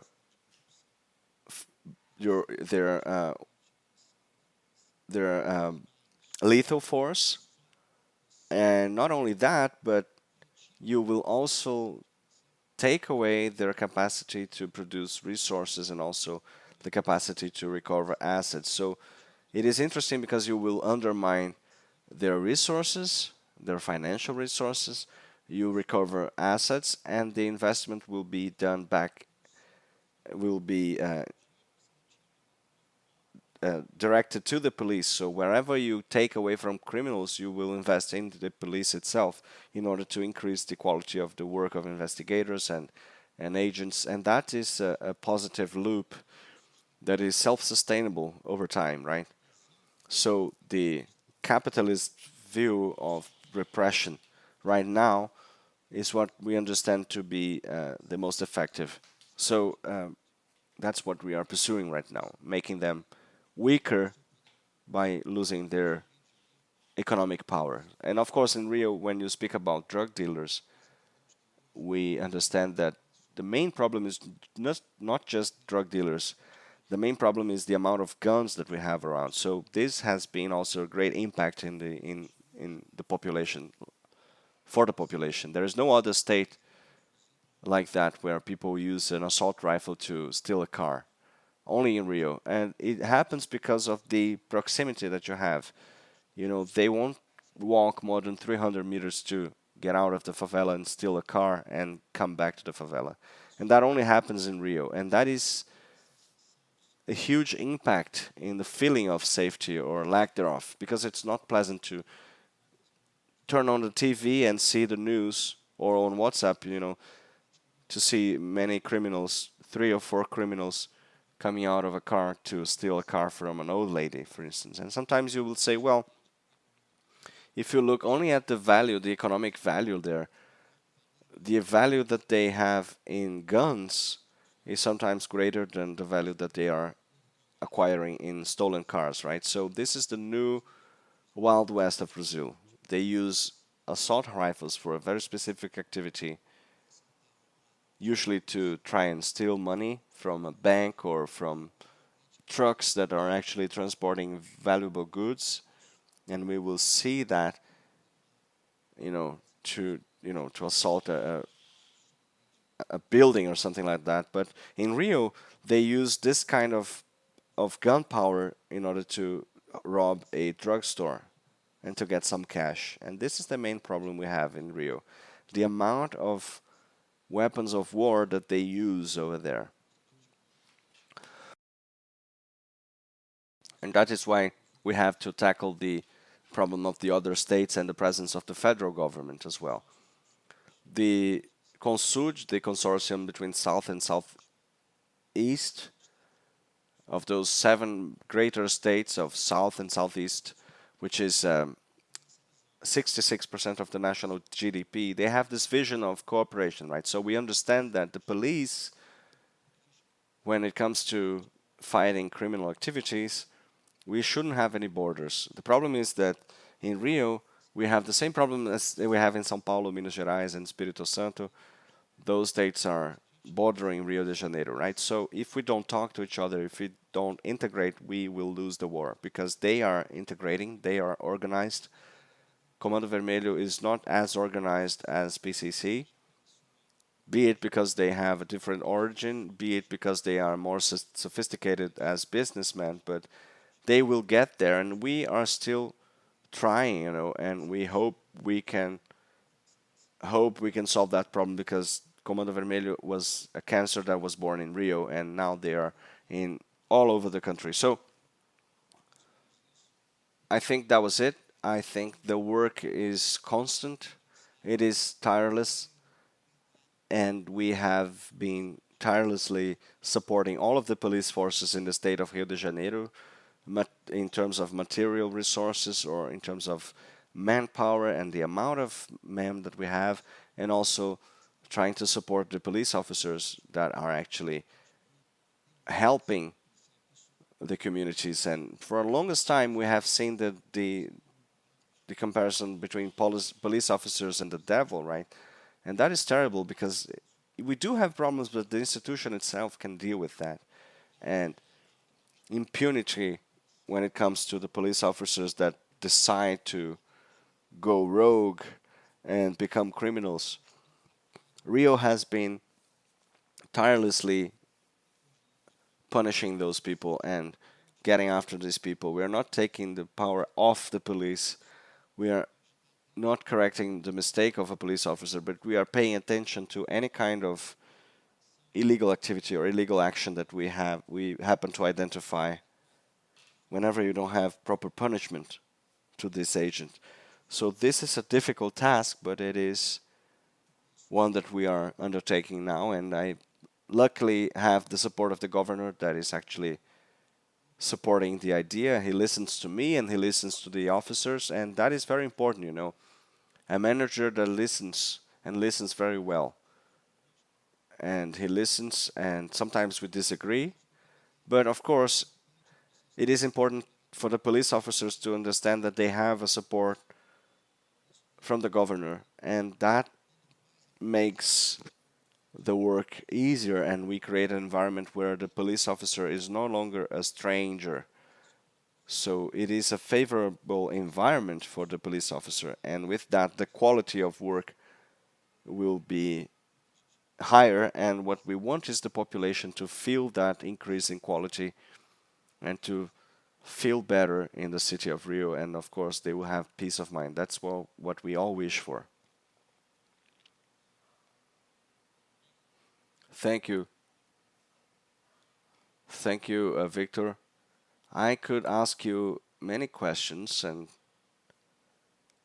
I think we would have a lot of questions to ask here, but we have 1.5 hour delay here, and I know you are all tired. So I would like each one of you to give us your final remarks about the solutions for public security in Rio de Janeiro. Under this perspective of being in the front lines, you are in the front lines. You acknowledge that there is the necessity to articulate and communicate with the federal government, and you have to be intelligent about it. And this is the opposite of the current model of competence distribution that we were mentioning in the beginning of today's discussions. And you also acknowledge the need for a solution for the structural problems that we have in Rio that are not necessarily linked directly to public security. It would be wonderful if Rio would be re-urbanized, and I have studied some of those reports from UFMA about the expansion of militias in Rio, comparing to criminal organizations, especially the Comando Vermelho, and that shows that the militia is growing where you have asphalt, and the Comando Vermelho is growing where you don't have it, so where the state forces cannot access. So it is clear that, as you said, there is a relationship, direct relationship between the geography and the topography of Rio de Janeiro and the perception of criminal agents and how they can behave, right? So there is also the necessity of we also have the need to create a national level controllership for all of the polices, and this is something we can presume from what you said. I feel that. And it is important to have a certain distancing between the controllership and the managers of the police forces, right? So, and I think that happens a lot in the federal police and other forces as well, all over the world. And it's not a coincidence that one of the only countries that was able to actually dismantle the mafia has been the United States. And in Italy, they have the best legislation against mafia, but they still have the mafia there. And perhaps that's a problem of the structures that they have in order to fight crime. And I don't want to prolong this discussion anymore. I want to say thank you beforehand, and I know how tirelessly you have been working, both of you. Well, first of all, I have to repeat that there is no silver bullet, there's no exact science or an equation that you can say, hey, do this and this will happen, right? Now we know a lot of things that just don't work. We know, well, if you do this, this won't do anything. Well, but very pragmatically, changing legislation is paramount. I don't know. I'm a critic of the federative agreement, and we have talked about that to great length. This issue of having statewide solutions for federal crimes and this division of this crime is federal crime or state crime, and this belongs here and there. This is not very productive, and this is a mess in Brazilian legislation. I don't understand why the state police cannot deal with a financial crime that is happening in their state if it is also happening in other states. You have to go to the federal police, and then the federal police will go to the public prosecution office, and this is completely not productive. This is the opposite of productive, and this is making it impossible for us to follow the money, as I said before. And most criminal organizations nowadays are big businesses, and if we treat them as only of course, we do have social matters, and if we only see that as a social thing, well, we will not bear in mind that actually crime is equal to money and power and business. They have territorial power and economic power, but all of those are forms of power. And so changing the legislation, well, they are turning the lights off. They want us to leave. So a change in legislation is fundamental, and a change in the legislative procedures and also the fiscal procedures for health, education, and security is also fundamental, because you have nowadays, for instance, I will spend 6.5 billion in education, 8.5 in health, and 13 in public security. And sometimes, public security means police officers out on the streets, and I have to be linked to an expenditure that I only can solve by spending more. So you won't be able to provide more education, and that will reflect in public security as well. So the second point would be the issue of investment and the nature of investment. And the third point, surely, is the issue of the strategies, the police strategies that entail having an idea that without the federal interaction between the cooperation between the police forces, it's impossible to do anything about it. A simple example is that the militia business is territory occupation and then transportation. These are municipal problems. Drug trafficking and their main activities, they are federal activities, drugs and guns. But the state polices aren't actually responsible for solving the problem. And actually, we don't have to bring the problem to someone else, but if we don't have full-on cooperation, we won't have a full solution, and we won't be able to solve those problems. And when I talk about the federal problem, I'm talking about a coordination in the federal level. It's not about just pushing the responsibility to another entity in the federation, but we had to coordinate that, and that is paramount for us to be able to tackle this problem. Armed forces taking care of borders, state forces, state police dealing with the municipalities. That's what we would actually do in order to create a true strategy for good result and good outcomes. And then we would stop using expressions such as kicking a dead horse or, stuff like that, because those unfortunately are very pertinent to our situation nowadays. But in a democracy that has a long time in existence now, we are very sad to say that this is still the case, because the federal entities are not able to dialogue between themselves or between the branches of power. So sometimes politics, right, left, center, A, B, C parties, they would be discussing things that just don't matter, and they should agree on the basics, and because they are using the disagreement in order to avoid agreement.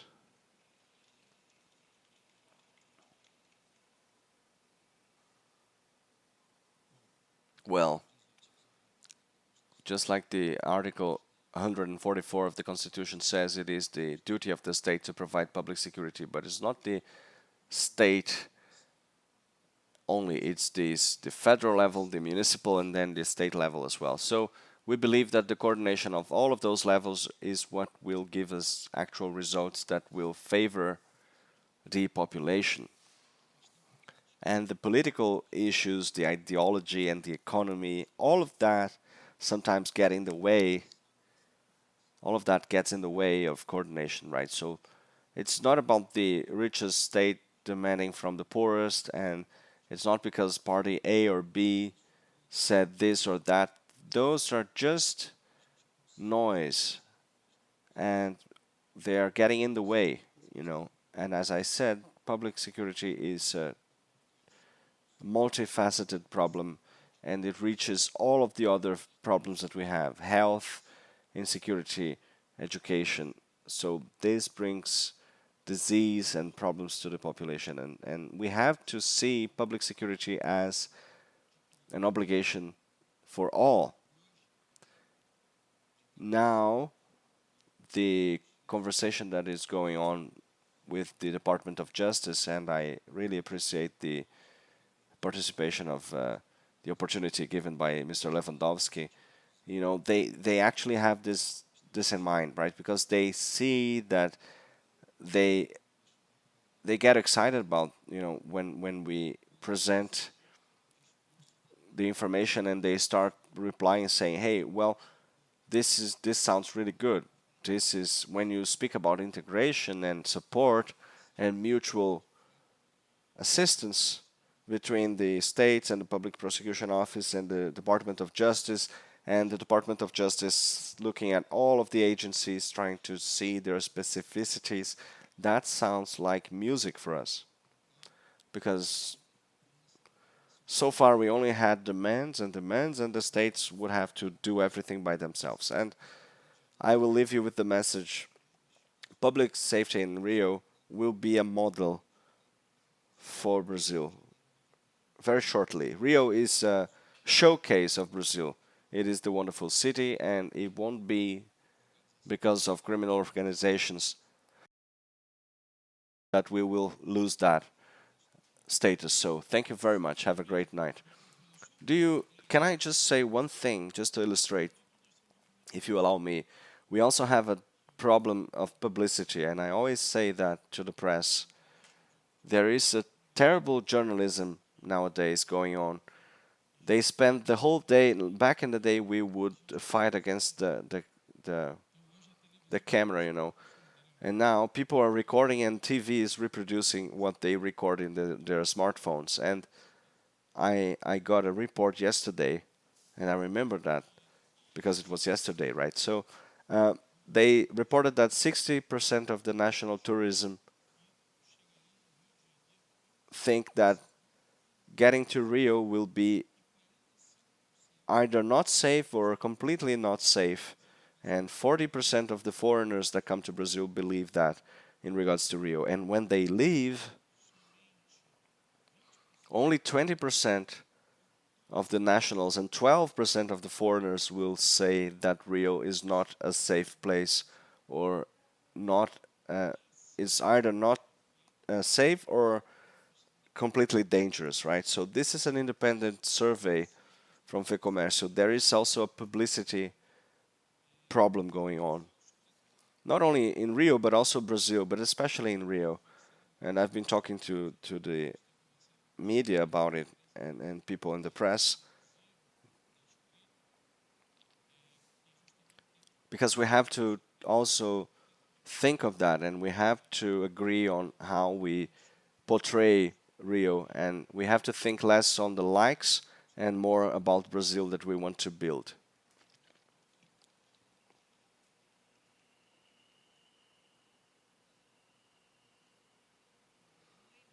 Well, thank you very, very much for your contributions, Secretary Governor and Walfrido.